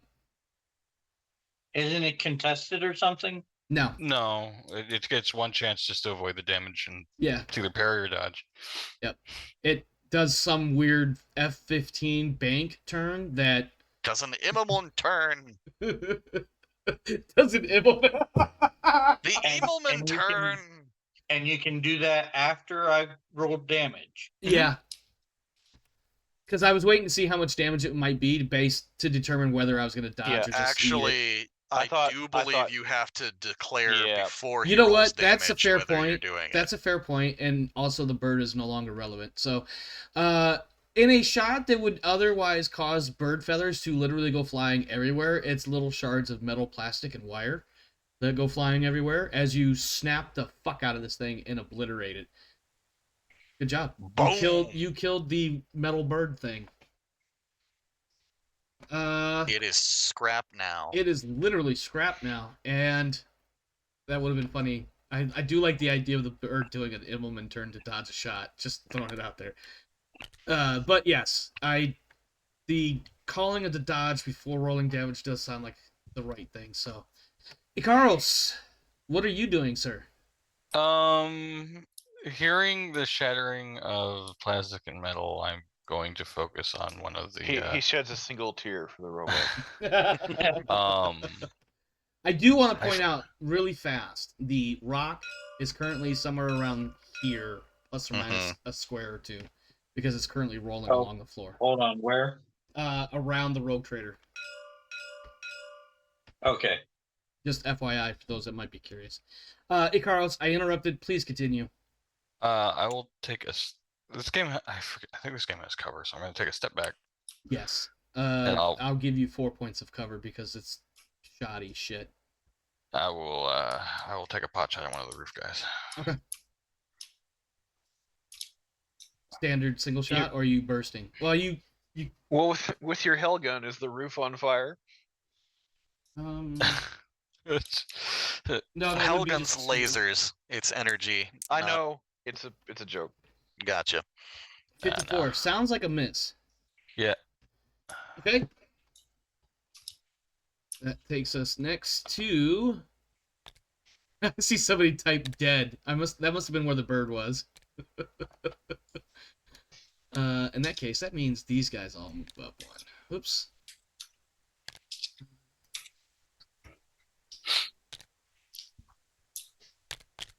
Didn't work out the way I wanted it to. God damn it. Oh, that's even worse.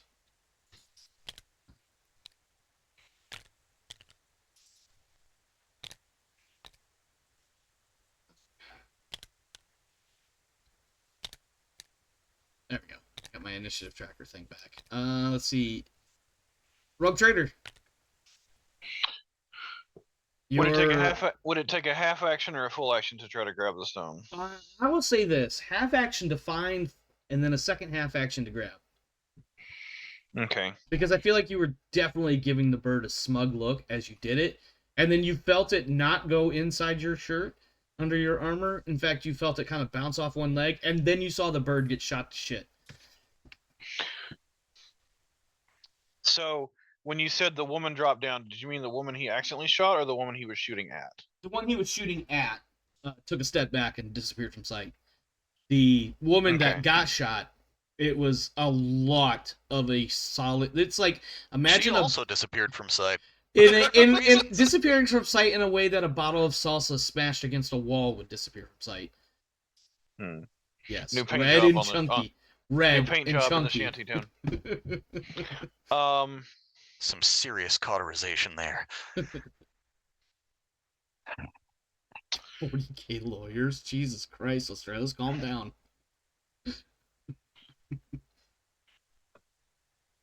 I guess I will take a shot at one of the gentlemen on the roof.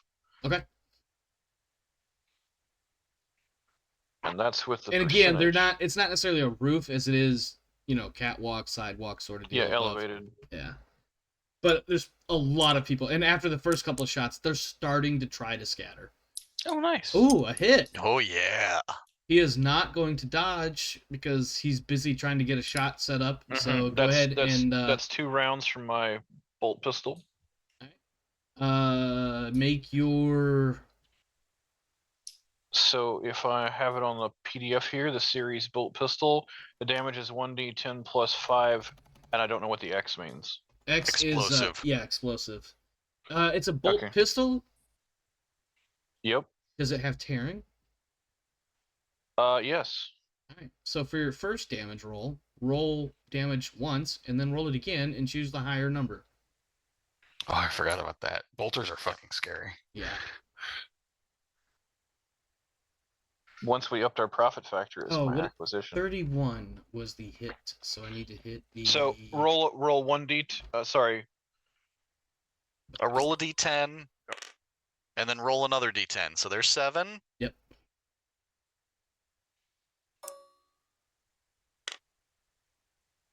And a 5. So 7. So you're going to want to take the 7, I'm assuming. And what's the 1d10 plus what? That's what let me double check. 1d10 plus 5 with 4 pen. 12 with 4 pen. Okay. Explosive. 4 pen, so it's 2. What was the damage total again? 7 plus 5? 12. 12. Yes. So that is 10 points of damage to one of them.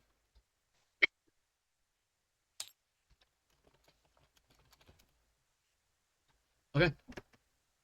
And then the second shot, because it was a 2-round burst, yes? Now, these two are within a couple of meters of each other. Would you like to hit this one as well, if it's, or just this one? Maybe I don't have a proper understanding, but I thought that if it was a 2-round burst, both shots would be applied. Yeah. Yeah. He's asking whether you want the first shot to hit the same guy or the guy behind. Well, behind. with the as someone with firearms experience, if you fire a burst, you're not aiming at two separate people. Yeah, but there's That's a fine. rule where you swing your barrel. It's Yeah, one of well, those. It's intended to replicate like suppressive area fire versus. Yeah, well, I'm just gonna hit the same guy twice. That's fine. Okay. That's fine. Go ahead and make 2 rolls and take the better number. And it was a +5 as the modifier for damage. Yes. You know what we forgot to add in was the degrees of success. So So that'll 9. be 9. With so that's 3 damage. 4 pin explosive. And Terry. So it's 7 wounds remaining. All right. We did forget the degrees of success. So what is your ballistic skill? My ballistic skill. Sorry, I forgot about degrees of success too. Got the wrong PDF up. It's okay. You should see. I have like 10. It's PDFs. 40. It's because that was one of the level ups I just took. My ballistic skill is 44. Okay. And firing in semi-auto burst gives you a plus what to the skill roll? 10. Plus 10. Plus 10. So it's what's shit? My brain just shut down. 54 minus 13 is 4 degrees of 41. success. So 4 degrees of success is 8 additional points of damage. This guy's toast. He explodes in his jelly. Yeah, your bolt rounds from your bolt pistol. I think the first one just like almost splits him in half, and the second one just finishes him off, almost as a matter of courtesy or grace or mercy is the word I'm looking for. Yeah. Let's see. That takes it to Winter. Rodance, are you back? You said BRB a moment ago. I've been back for a while. Okay, good. Rodance, you see a just bird so we're get. clear, I definitely dialed that 1-800 I want millions number. So what am I doing here? I missed something. Did I miss something? You're missing your stream chat. He put another comment in there. Oh, I That's see. hilarious. Yes. The Emperor may protect, but when he fails, you trust him. Oh my god. So when I move, how many squares can I move? Your move is on your character sheet, and the number there is, if I'm not mistaken, in meters, and each square on the map is 1.5. So if I take a full action, I can move my 6 meters. That sounds right. So that's 3 squares. Okay, so 6 meters would be 4 squares because it's 1.5. Sorry. Just to clarify, the further people away, how many? No, 4 squares. Yeah. The people that are furthest away from us, Mhm. how many meters distant are they? Just so I'm making sure I understood what you just said. All right, so it's 1.5 per square. We can ballpark it once we get a square count. That looks like about 12 to 15 squares. Okay, so nothing outside of my range. Probably not. Just wanted to make sure. Because if I'm not mistaken, bolt pistol, most pistols have like a 35 meter range. And I think everything on the board is still within that. So could I tell? I go hug the cover right here. Sounds good. Are you doing anything else, or is that? Well, you did a full I action mean, I move. had to do a full action move, Yeah. so no. Okay. Now it is time for my thugs to all do something. And that means this guy here will start auto pistol into Icaros, who has +4 +4 armor because he's hugging the corner there. Let's see. Ballistic skill is 35. He's do I have anything cool to use? What's crack shot, I wonder?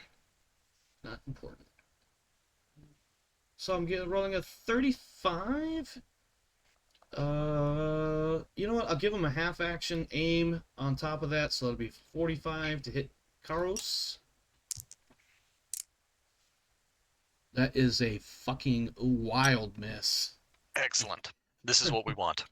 Yes. What is their move rate? 3? So this guy's going to move up. He is also going to... So he's making a half-action move, a half-action aim, and making an attack? No. This guy is half action and, Okay. shoot. So it'll be a 35 as he moves forward to shoot. I was just the confused. one, oh my god, 90 something. Fuck off.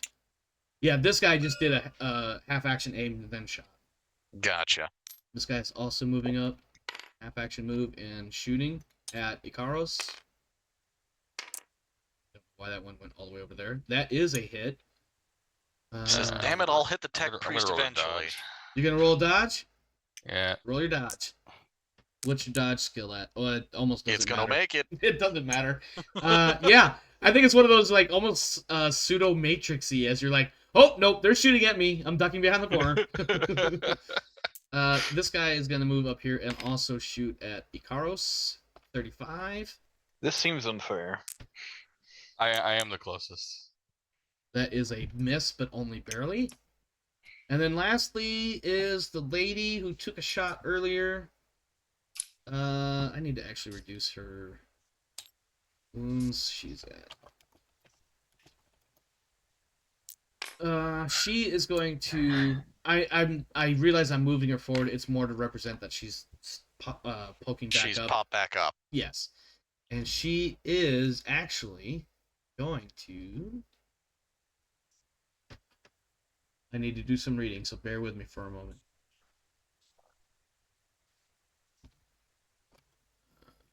Book. That's not what I wanted. That's what I want. There it is. Oh, now everybody... He causes a melted bomb in between all of us. Oh, God. He's holding a thermal before anything detonator? else, as a free action, Winter, can you roll Cynitions, please? That's a free action. Roll what? Cynitions. Senescience, whatever. A crackling warp orb appears between the four of us. Oh, fuck. I should have had you do this earlier, but I forgot. Ouch. Ooh. That is a no. That's probably a no. You are getting a tingle in the back of your brain, but it makes no sense to you right now. Probably because there's guns going off. Yeah, my brain already hurts from the previous washed around in Star Map Land. Yeah, so... that actually makes more sense. That you're distracted by the visions of this pale... Yeah, I did what everybody's supposed to do. Take cover when gunshots are fired near you. Yeah. Let's see. What is... for the viewers you clearly at home, haven't read the uplifting primer. For the viewers at home, I'm sure this is such amazing content right now. Does it come in Braille? What am I looking for here? I don't know. It might. Really? They give me all that, but not that one stat that I need, huh? Weird. They have what I've noticed with modules from like this game set and the Deathwatch game we did is that a lot of it's just I don't know, you figure it out. Yeah. All right, so I'm gonna do this quick and dirty. Her version of the book is written in blood so that she can see the aura of it. Rodance, bounce this. I'm gonna bounce something off you. Roll a willpower test to activate a power, and then if it activates, I do whatever that power says I can do, and if it fails, then I roll something else. Does that sound right? You roll Perils of the Warp if you're trying to roll Unfettered or Push. Correct. And Push is basically gives me additional... Okay, yeah, I'm not going to push. I'm just going to roll Unfettered. What does this particular power do, though? What is it called? I don't want to tell you that yet, in case I fuck it up. Okay. Here we go. Let's see. Head pop, jam across the wall. I mean, look, I did read some of the other stuff, but I am not of a level where I'm allowed to take anything other than telepathy. No, I meant... powers, so... No, I was saying their psychic backfires, and they jam smear their... No, if they fuck up, they summon a major warp demon into this, and then we all die. Yeah, that would be horrific. They lose their possession. They summon a major warp demon. They lose to the possession, and then we all die. So that tingling in the Has back of your happened brain, before. Winter, suddenly intensifies, and you're not really sure why or how. Ooh, that was almost bad. And now that I did that, you, Winter, you get the feeling that a psychic power has just been, we'll say, activated. And then, because I succeeded at my I focus start power cussing. test, In Rev, Mind Link. your character is now Tier 1. What does that mean? Well, your brain is being assaulted by all sorts of savage, weird, scary, freaky, psycho shit that suddenly makes you concerned. And I'm stalling as I look up the fear talent, or excuse me, fear trait, or whatever the hell it's called. What? Or is it, it's not going to be fear, is it? It's going to be one of those condition things. Am I right? Is fear a condition? Is that what I'm thinking? Do I have a chance to resist this at all? I don't believe so. What 95. talents do you have? Because I believe there's a talent that helps with that. Fear test. I mean, I've got etiquette. Not skills, talent. Yeah, it's a talent called resistance. If it's No, I don't you can have resist torture, fear, and a I've couple got other nerves things. of steel, and I know nerves of steel does it. Fear comes into effect when the characters are confronted with scenes of atrocity or horror, or when they are called on to battle against terrifying aliens, insane perversions of science, nightmarish entities of the warp. When a PC is confronted by such a frightening event or adversary, must make a fear test. It is a willpower test modified by how frightening the thing is. If you pass, you're fine. If you fail, you succumb. So for you, in this particular case, Rev, willpower, no modifiers, because she's only putting this at fear 1. But she is definitely twerking the shit out of your brain. And yes, twerking. I want that to scare you. So willpower, no modifiers.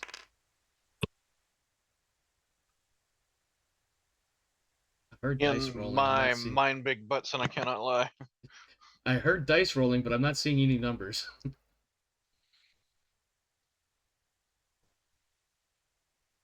You may have just... Alterios, do you still have dice on your desk? No. Okay. Is the percentile die roller not working? I don't know what Rev's hand is. I don't know where he's the blue hand. I don't know. I don't see it. Well, I don't know where his hand is either. Rev, roll some dice. Roll your willpower, friend. Oh, percentage or? Yes, percentage. Yeah. Sorry. Oh, I didn't. I thought you said I couldn't resist it. No. Ooh, yep, nope. You now have fear 1. For the moment, and let me. Degrees of fear. Facing body part. Blah, blah, blah. If the character fails a fear test in a combat situation, you immediately roll on the shock table, adding plus 10 for each degree of failure. 92. What's your willpower? I'm going to re-roll that die. Yeah, that'd be a great idea.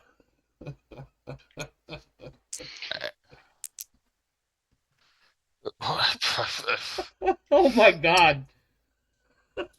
I'm sorry, Rev. I should not be laughing so hard. But every time I've done a reroll, it's been off by one. It's only changed the dice 1 or 2. I don't know what to tell you, man. That seems like a coding bug. I hear you. I just don't know what to tell you. What's your willpower?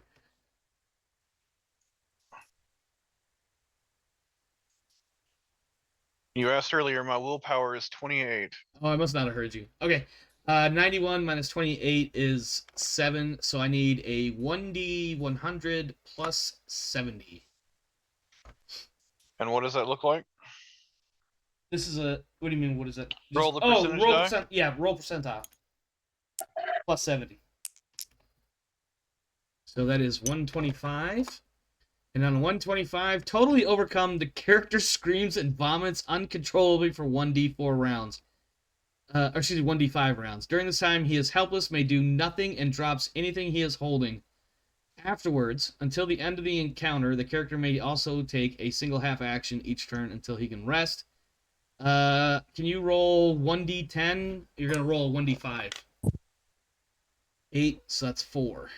You take 4 insanity points. I thought that was 4. Sorry, I thought that was 4 rounds. Oh, you yeah, said 1D... it's 1d5 rounds of incapacitation, vomiting, screaming, etc. And then another 1d5 for insanity.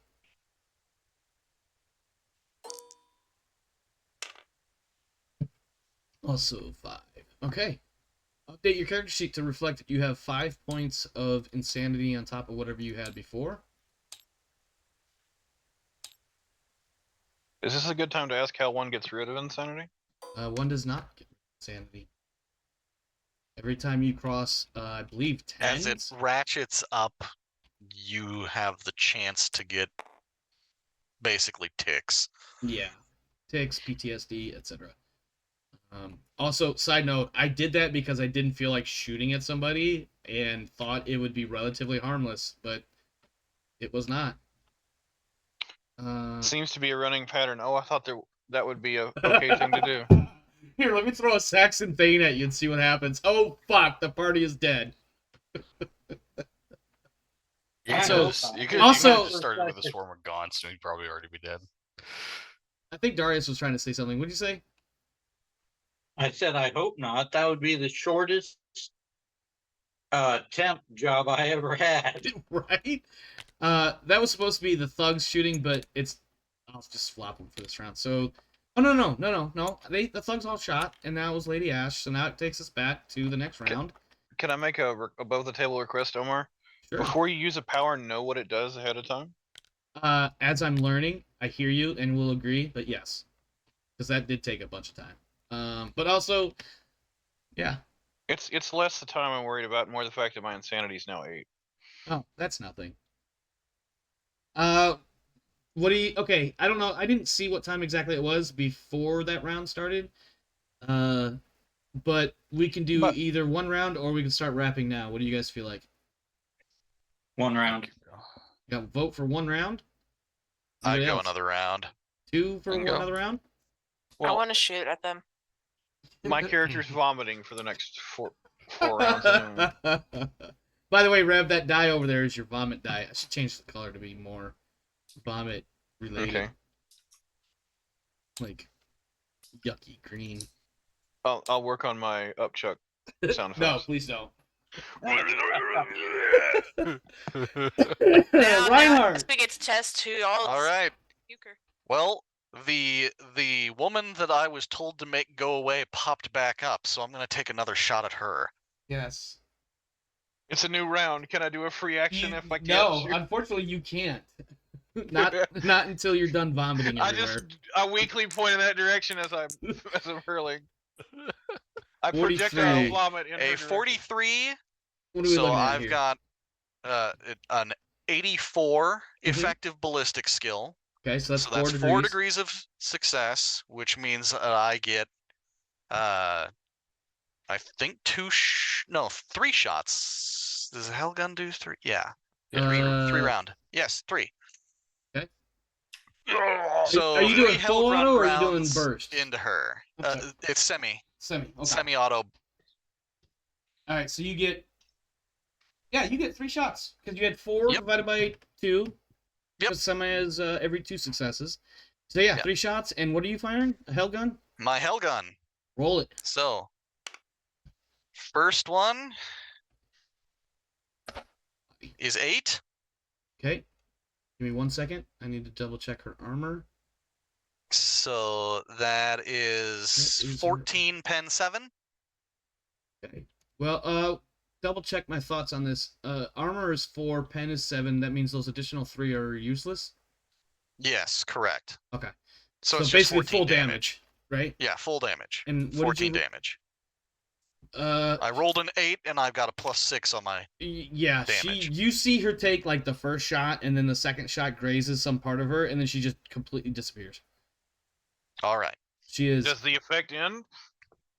Ooh, that's a good question. I don't know. the consequences do not. So your insanity stay. Your vomiting kind of fades, we'll say. So after this round, yes, you would still be out this round. Rev's still out this round, is what I'm trying to say. Sorry. Jace, you're up. Okay. You said that woman disappeared?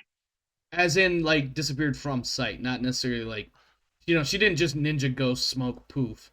As in red mist. No, not that either. Oh, my bad.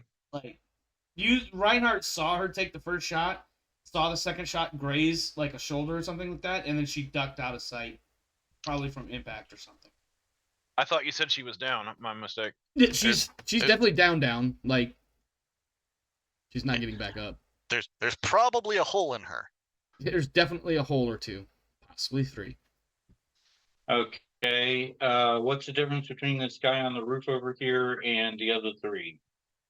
Elevated, not elevated. Is there a difference in weapon? I guess is what. No, they're all auto pistol, carapace flak. They're mooks. All right. Yeah, they're all mooks. So we got 4 mooks that are visible. Correct. I'll shoot the one on the roof. Wait, has the one on the roof been shot before? None of the ones on the ground have been shot. Or, I'm sorry, What none about of the one 4 more? remaining have taken damage yet. Okay.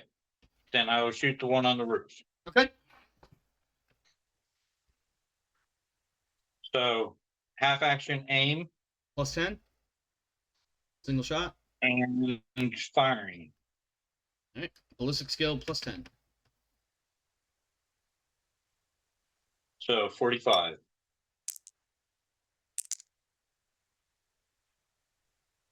Damn. Fate point. Sure. All right. Reroll it. Might as well. Same modifiers. Can I spend 2 fate points on the same roll? No. You've told us specifically no before. Sorry, I didn't mean to speak for you.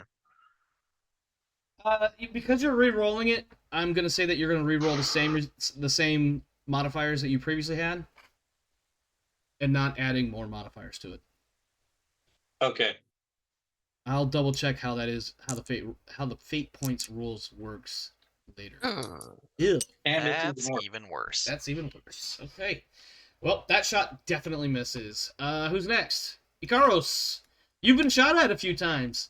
Yeah. You can also hear the sounds of somebody gagging and retching, and occasionally a scream before another gag retch combo comes up. Like, Jesus Christ. I'm going to take a full auto burst at the Full auto. At that group Yeah. over there, huh? at Let's that see. Yeah, they're all within 5 meters of each other, so full auto. That's plus 20 with your. And then- What are you shooting? Hellgun. Correct me if I'm wrong. Hellgun is the rifle, not the pistol. Correct. Oh, like, are you? Do you have What's a hell gun or a your hell what's your pistol? range? What's your range band or whatever the fuck it is for that? 150 is So the range of the Hellgun. 75. Yeah, that's actually gonna give you what's short range? Plus 10? Plus 20? I see think what I don't know looks that one like. off the top of my head. Let me double check. I didn't here. know that was a thing. I forgot some of the range stuff because I thought everybody was using pistols, and then realized that he said. No, I've And got then I realized he 110 said meters. held gun. So, huh? I've got 110 meters on my Hellgun. This one's good craftsmanship, but I looked up. Either the way, thing it's has still it short. 150. Am I right? It's less than half that range is short, right? I believe think so. That sounds right. Combat, where are you?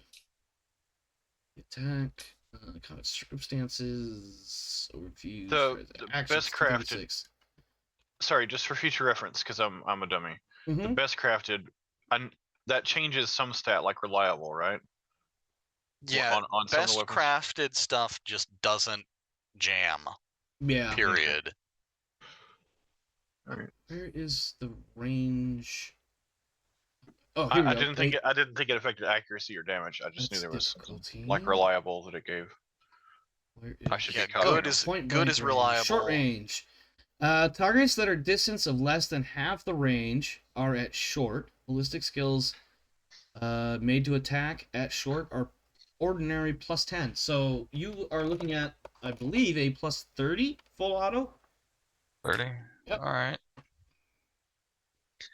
The Hellguns don't have full auto. Oh, they don't. Ooh, Okay. They have single shot and semi. Yeah, that's right. So that'd be plus 20, not plus 30. Plus 20. I will. I'll spend a fate to.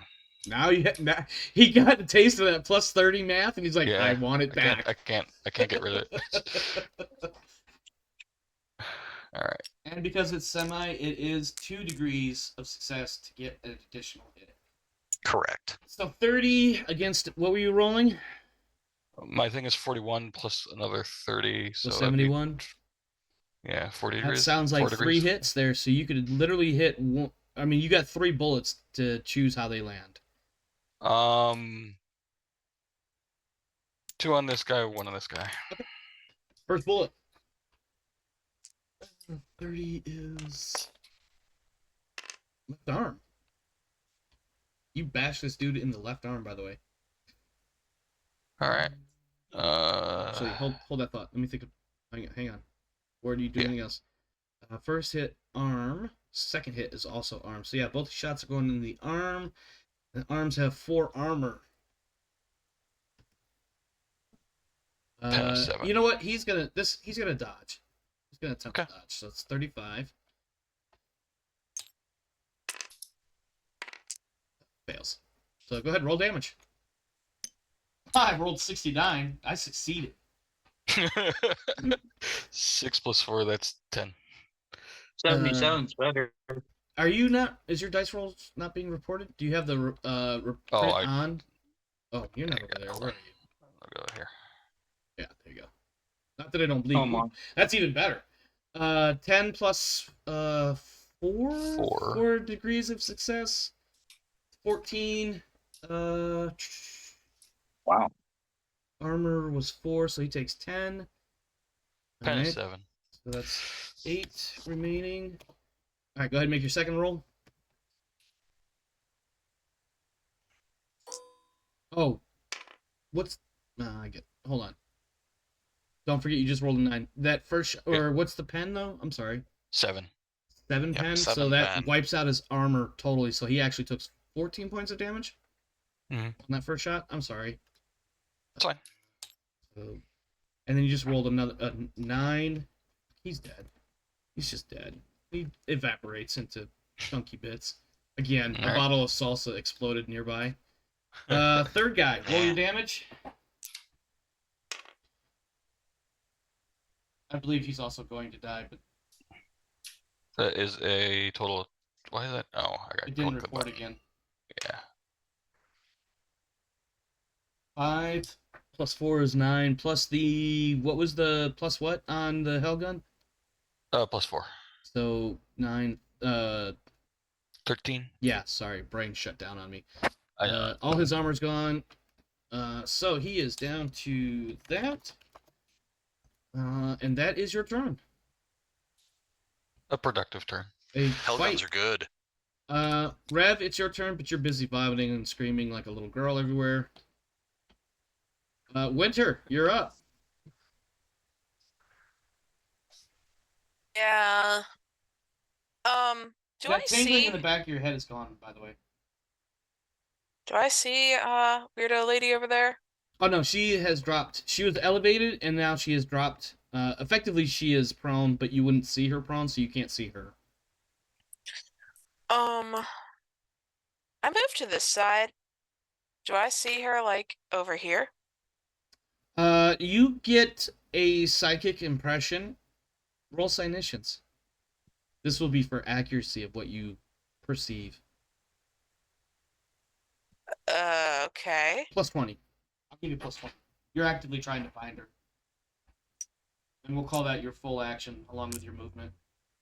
Or, you know what I mean. Jesus Christ. Fate point that, please. Yeah. I use a temporary fate point.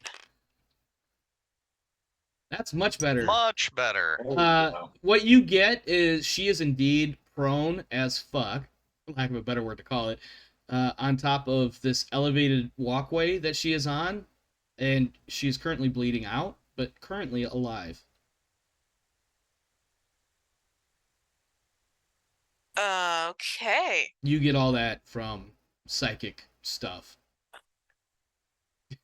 That's TM'd, by the way. Psychic stuff. You have to say it just like that. Yeah, if you're gonna have me use my psychic senses as like a life detector, I might need to have you write me a power for that. Because it's fucking hilarious. I'm definitely GM hand waving for plot reasons, so. Hey, look, we don't have somebody who's a walking around doctor last time I checked, so might as well. In Dark Heresy, there is a psyker power for essentially seeing people through walls and stuff. Yeah. Seeing their life force. So I tell you that enemy psyker is bleeding out. Yeah. Whiskey tastes worse the second time.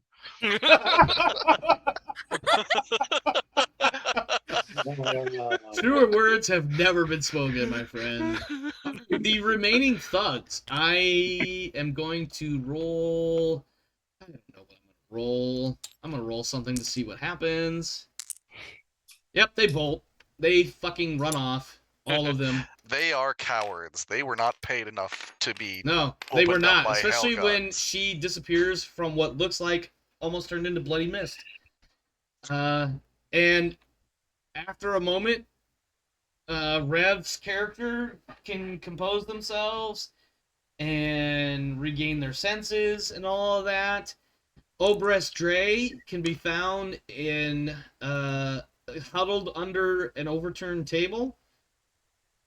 Let me get back to the appropriate place in my notes here. Behind an overturned table or under a table?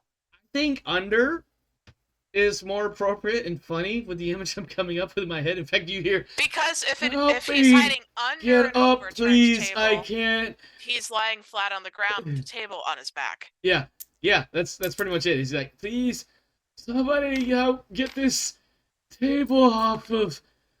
Oh god, this hurts me. I look at the rest of them and going like,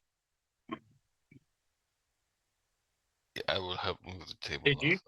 Did you transmit that message to everybody that she was bleeding out? I think she did. In our interpersonal party, yes. Well, can I go and put a bullet in her head?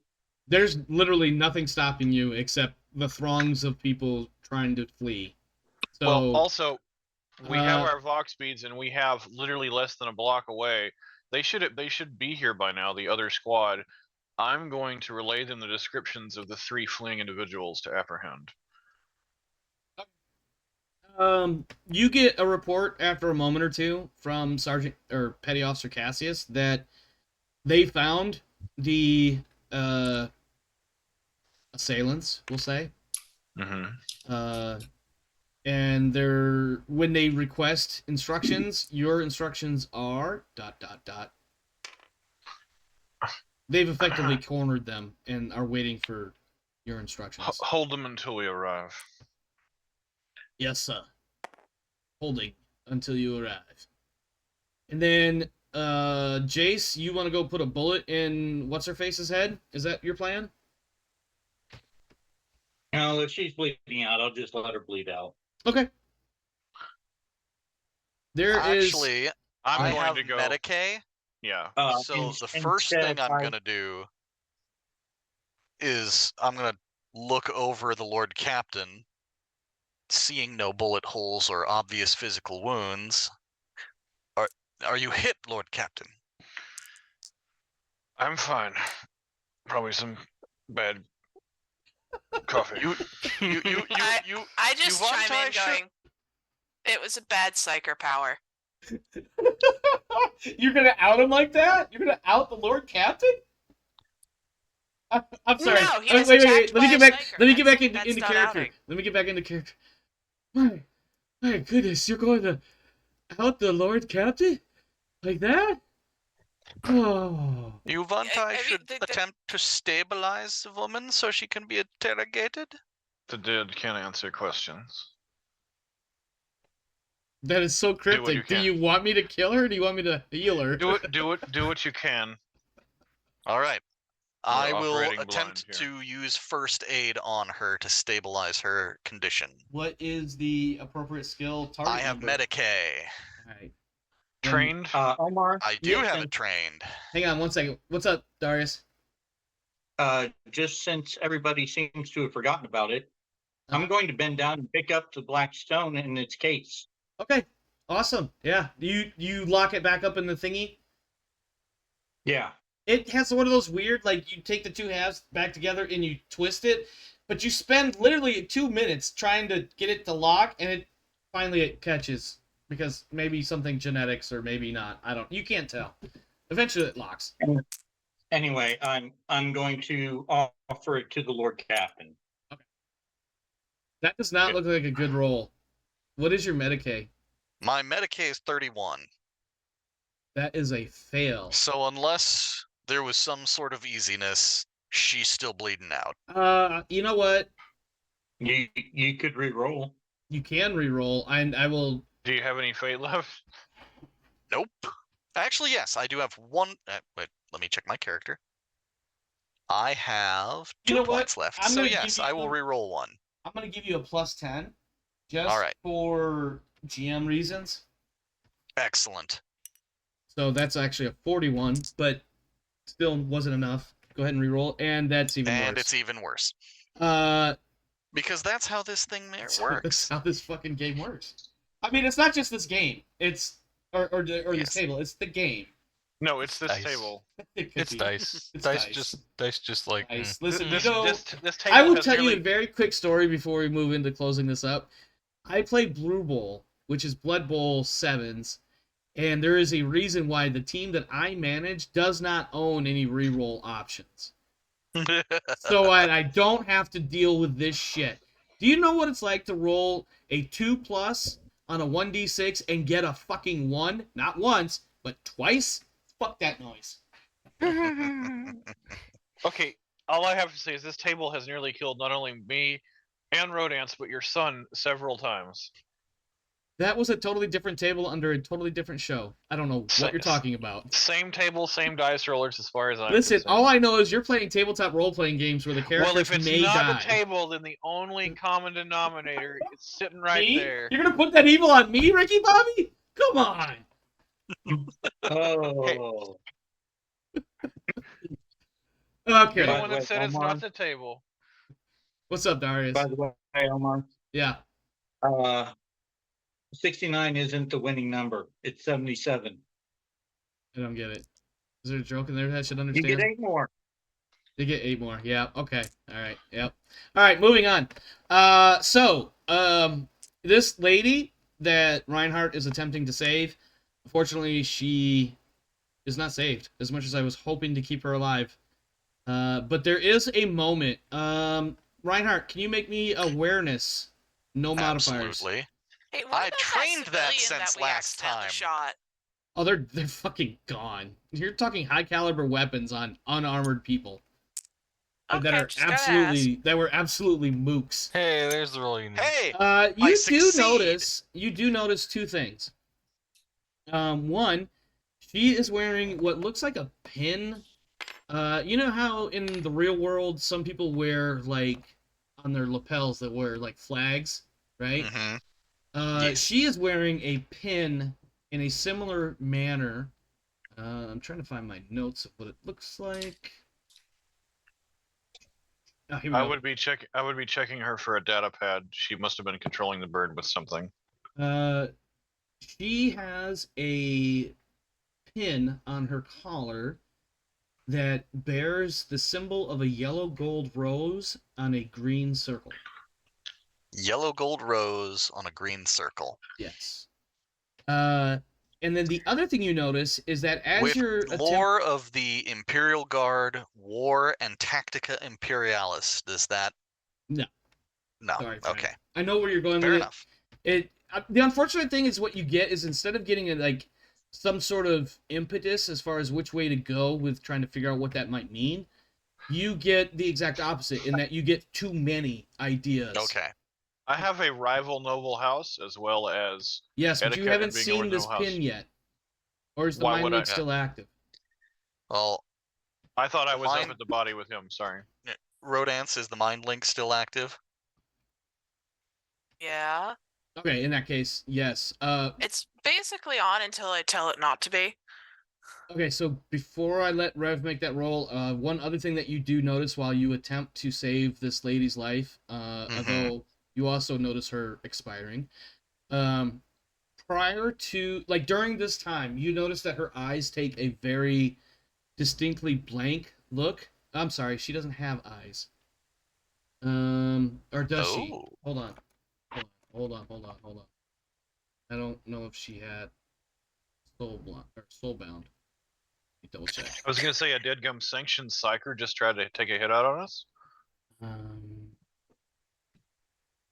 Here we go. What is Dark Soul? Oh, there's the psi rating I was looking for earlier. Not where I thought it was. Yeah, Dark Soul helps them with certain kinds of checks, though she didn't make any of them. Yeah, and she doesn't have Soul Bound, which is the one that kills the eyes. So, no, she is not sanctioned. So yeah, you do actually have. Psykers have their own traits. So she does actually have a moment where, like, her eyes. You can tell she's aware of her own demise, and for a moment, her eyes roll up into the back of her head for about 3 seconds, and then they lock back on yours again. And then when they do, there's a certain pleading look in them, as in, like, save me, I don't want to die, and then she's Well, gone. I was trying to save her, so Yeah. So, but there is definitely a moment where her eyes rolled up in the back of her head, and it appears as though it wasn't in a way that would otherwise be, I'm about to die, I'm passing out. It was something else. You get that feeling. And then, as far as this golden rose on a green circle, Rev, what are your skills that you're attempting to confangle here? Well, I'm more specifically referring to the fact that part of my backstory is that I definitely have at least one rival house. This is true. As well as etiquette, being aware of other and a knowledge of the powers that be within the system. Yeah. What do you have for common lore stuffs? Just Imperium. But specifically my backstory is that I know the noble houses of the region. Yeah. I don't think that shows up as a... Give me common lore. I'm gonna have you roll at... I'll give you no modifiers, though.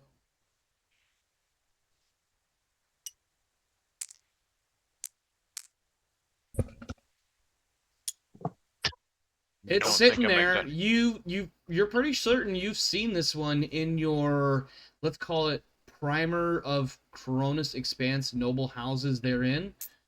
Totally drawing a fucking blank, though. So we can look it up later. Yeah. I'll give you this much. You recognize that this symbol is probably one for a house associated with the Koronus Expanse. Anything more specific than that, you got nothing. But not like not the correct long-standing rivalry. Okay. Yes, because I haven't made that house's symbol yet, and I would have to tell you what it is if you found them. The individuals in the hallway, or whatever, that your armsman captured. They're still alive. For the sake of brevity, I'm going to skip over the role play because I know it's running late for some individuals. Yeah. Sorry, go ahead. I'm going to order that some means of transportation be rigged for the old man so that he can accompany us to the ship. We're going to bring the prisoners. We're going to do a cursory interrogation. If nothing is found out there, pretty much either way, they're coming back to the ship. If we want to role play the interrogation next time, that's fine. But, obviously a more thorough debriefing back on board the ship. Okay. Once we reach the ship, assuming that's where we're headed, since we've been attacked, the charts are on hold for the moment. We'll get those at a later point. But the two things that I'm basically going to be setting up is I want a well-stocked wardrobe and a nice place to live for this old man to live out his last days, as well as some sort of stipend, so that he at least eats, sleeps, and dresses well for the remainder of his days. Okay. So you interrogate the 3 armsmen that your armsmen captured. They are members of House Fel, F-E-L. Haderach Fel. I'm gonna spell it in TTS chat really quick for you. Once I figure out which damn window I've got active. What if you throw it on Discord so I can copy it later when I'm not? That's a fair point. Let me throw this in. Not cast interactions. Other one. There we go. Haderach Fel. House Fel, and then Fel Hand. So Haderach Fel is the head of House Fel. He is a rogue trader. He is the Lord Captain of the Fel Hand. These 3 armsmen, the other armsmen that were killed in action, I don't know, and the lady with the psycho bird, they were all members of his crew / entourage.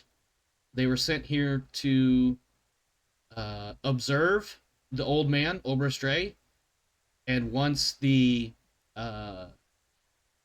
item that he was about to pass to you was exposed, the lady sent the bird in and then sent the thugs in to keep you from...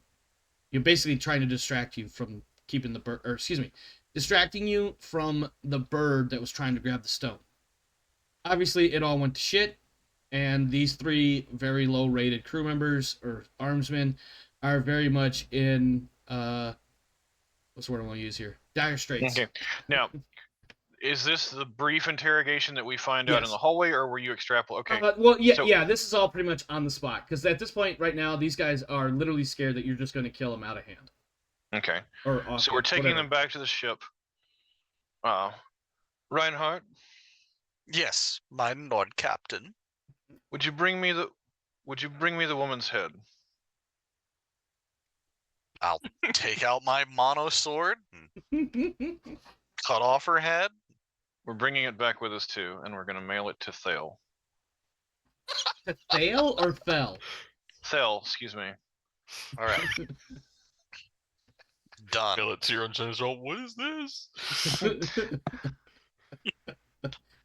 Okay. Yeah, Right. the head is secured, mine Captain. Are you going directly back to the ship from here, or not?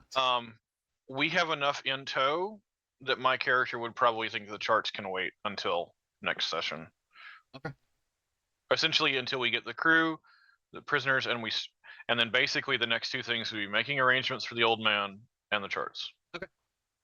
I'm giving you my internal thought process rather than RPing it out, just so we can kind of wrap it up. Yep. Darius, you were about to say something?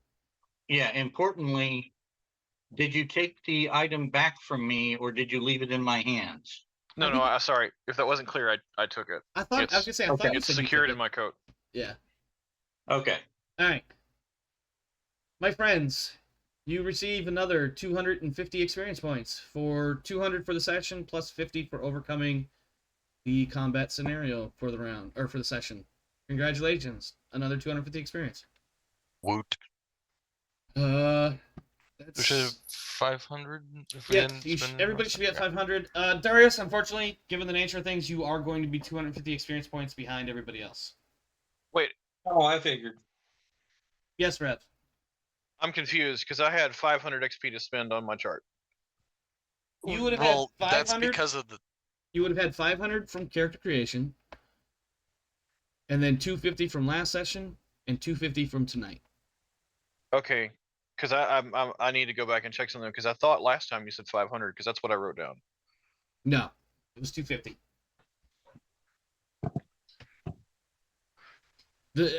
My rule of thumb for you guys to kind of figure it out or plan expenditures is 200 per session flat, and then plus 50 for major things, and plus another 50 for... Let me look at my notes.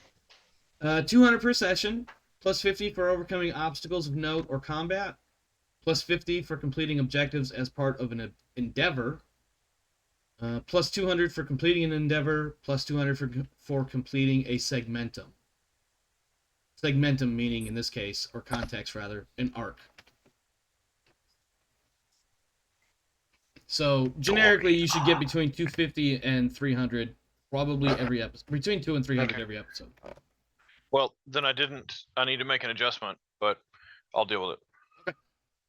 Okay. It would not have affected the perk that I chose. Didn't come into play this session anyway, so it's not. I didn't get an advantage. No worries. Rodance. Is she awake over there? Yes, I am awake. Thank you very much.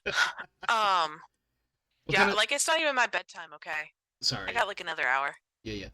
What kind of feedback, outro-y things you got? I think we're gonna have a session or two more of people getting used to weird stuff, just because this is such an odd difference from some of the other things we've played. Yeah. But I think we'll work it out. Yeah. I wanted to try that Terrify, which, by the way, Terrify was the name of the ability I used. I figured. I wanted to try some of the Psyker stuff because the female that you guys killed, her name was Lady Ash, and she is a Psyker. And so I was like, yeah, let me try some Psyker shit, because I haven't quite nailed the Psyker shit in Rogue Trader yet. So I feel like I got it pretty quick. I did do a little bit of GM hand waving. I was like, fuck it, I'm just going to roll a focus test or whatever the fuck it's called. If it works, then the power sticks, other than if it gets to be resisted or whatever. But hopefully I didn't drag the session down too much by trying to figure out how to do all that. We'll get better in time. We're all learning. Yep. Anything else? I've already spent my 500 experience. I will say, you know what? Having those leveling charts, I don't know what else to call it off the top of my head, but each class having its own progression right there definitely makes it really easy. Like, I could drop some experience points right now. You know what? In fact, I'm getting that, and I'll have to save up for that. Yeah, I think I just bought the other skills out of the base chart that I didn't already have. Yeah.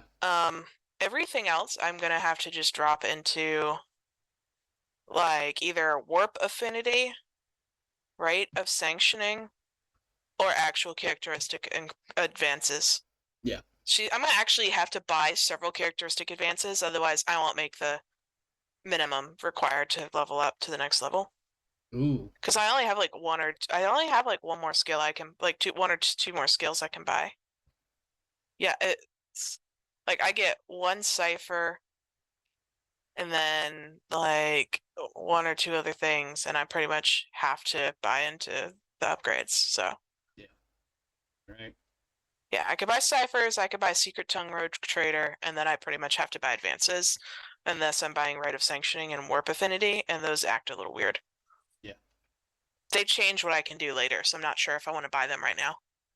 Because if you take some of ones, you can't take some of the others later down the road. Yep, you definitely... I mean, it's easy because everything's there, and you can just start grabbing shit, more or less. But if you want to think about what kind of build you're going for, and this is not just your character, but anybody's character, you definitely want to plan ahead and be like, oh, well, in order to get this one, I need this one, I need this one, I need that one. So, but I do like the fact that everything's more or less right there. That's always helpful. As opposed to, like, various other games that may or may not have everything right. I tried to think of examples and I didn't have any come right to mind. Warner, what you got for us? Feedback, outro, etc. I think it was fun. My experience with percentile games is very like this. It's swingy. It's swingy as fuck. I know it or I don't. There's not a lot in between. I'm sorry, not no, but remember this or I don't remember that. The rolls are bizarre. Yeah, that too. So anyway, but I had a lot of fun. I am looking forward to more party interaction. I think that the party has yet to gel, but I think we're going in that direction. Yeah. So looking forward to it. Yeah, that's me. Rev, feedback, outro comments. What you got? I had something. Right. Hold on. I'm tensing right now, so you know. I'm expecting the worst. No, nothing like that.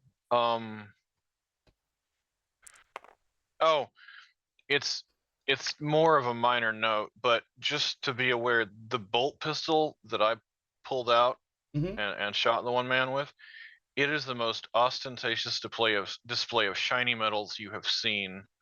It is gold, it is chrome, it is platinum, it is electrum. all the major parts are gold, all the working parts are chrome.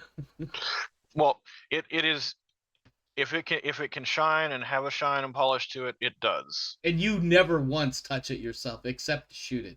It's always someone else that cleans it, always somebody else that maintains it, and always somebody else that polishes it. You didn't think the oil bath was for me, did you? It was for your gun? Yes.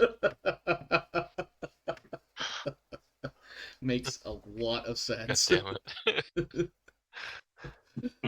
it. You got anything else, Rev? No, that's it. All right. Alturios has special unguents for Rev's gun. Alturios, what do you got for us, man? I'll need a custom cherub. Jesus. I'm reminded how quick we combat can be. Like the first few shots are generally misses, and then people start rolling good, and then pawns start dying on the map. Yeah. And then the funny Medicae roll. I had it once before where someone tried to attempt Medicae on me and botched hard enough where they actually did more injuries. And it was just like, you're gonna kill me. I was definitely waiting for a 95 plus. I was definitely waiting for that. Okay. Hey, good job, Jelly Darkness. You get yourself a free band, my friend. Bye-bye. Oh no, what do you do? Jerks on YouTube. Popped into the chat and was like, free views on blah blah blah, which is nobody can post links on my Twitch stream, so yeah, very clearly bot. Anyways, moving on. Yeah, no, I like the shit. I had the thought and it disappeared because I got distracted. Combat. First, yeah, that was the bot's bad. The combat is fairly quick and easy and straightforward for the most part, I think, unless you start doing some really extravagant, crazy, complicated shit. And I think tonight the most complicated thing we had was the Terrify ability, and then the full auto attack that wasn't actually full auto because we realized that the Hellgun can't do full auto. Yeah. But that was also good because mooks, they drop fast. I mean, that's the point of a mook, right? One dude took 2 shots and was down. He's not getting back up ever again.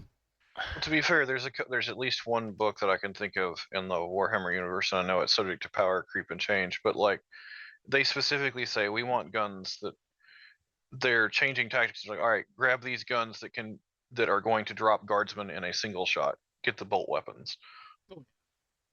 Bolt guns are fucked. Bolt guns are scary. Yeah. Like my like when I played this Death Watch game, like we mowed down Tyranids by the bushel. Like it was just and they just die. Like Well, I was actually a little concerned when I put 2 bolt rounds into him, and it didn't seem like he was going to go down at first. And he's like, "Oh yeah, how much was your?" Oh yeah, because I forgot the degrees of success. Right. Yeah, and that actually made the difference because that was an additional 8 points of damage total that he hadn't already taken, and I was like, well, there goes -4 on top of that. Oh no, he's done. He's toast. Blech. Human bolt pistols are smaller than Space Marine bolt pistols, all right? Yeah. Correct. Yeah. It's because I think is it that the series or is that the series pattern hand cannon? I forget. I'm quoting by the way, the book, if anybody is interested, it's the 2nd book of the Last Chancer series. Darius. Actually, it's the first. My apologies. Give me 1 quick second. My son is trying to get my attention. 1 second. Well, his son has got his attention. Has anybody read the Last Chancer's trilogy? No, I have not. I have not actually read any. Third one's kind of dark. I'm not as big a fan of it, but the first 2, they all focus on the same main character who is a member of a penal legion. Oh, we're talking about books out of the Black Library, right? Mm-hmm. Okay. I know what they are, but I've never read any of them personally. I picked I've it up read at the. I most picked it of up at the the Dan bookstore. Abnett ones. I picked it up at the bookstore one day on a whim. Yeah, makes sense. Oh, I am giggling because I only just now realized that I have a nickname set for this Zoom meeting, but the little letter on my video is actually the normal name that's set in my Zoom, and that's kind of funny to me. Mm. Mhm. All right, Darius, I'm going to cut back to you. Sorry. Apologies for that. Feedback, outro, what you got? Well, it was definitely fun. I think I like the system, even if it is a bit swingy. Swingy, clunky, chunky, crunchy. Anyway, please continue. I like how they have the chart set up and everything for the different classes, Yeah. especially.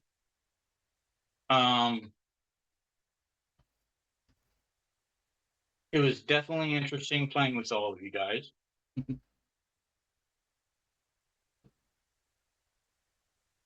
After And I hope the you'll have me arc, we're back. gonna have a vote, by the way, to see whether or not you stay on. You know, sort of like Sons of Anarchy. But except if you don't get voted on, we're going to ungraciously murder your character on stream. I'm totally making this shit up. Don't listen to me. Yeah, if anybody gets voted off, it's going to be Omar for killing all of our characters. Right? That's right. But who will DM if there's no DM? I don't know. One of us will do something. God. All right. Anybody? Final comments before I start my outro. My outro bit. Good. All right. Well, that is it for us here tonight, my friends. So thank you everyone for stopping by. Thanks for hanging out.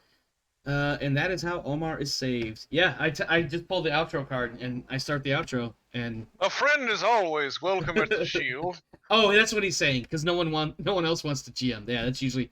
I mean, that is how I started as the GM. I was a forever GM until I got into a couple of different games on the internet. So now I'm not a forever GM. I need to get rid of one game, I think, or start GMing one more game. I don't know. There's a balance somewhere in there. I forget exactly how it works. I made rules for it one night because I was just talking shit, and now I don't remember what I said. But anyway, thanks for stopping by. Thanks for hanging out. If you enjoyed the show, please consider liking and subscribing, either here on Twitch or, of course, on YouTube.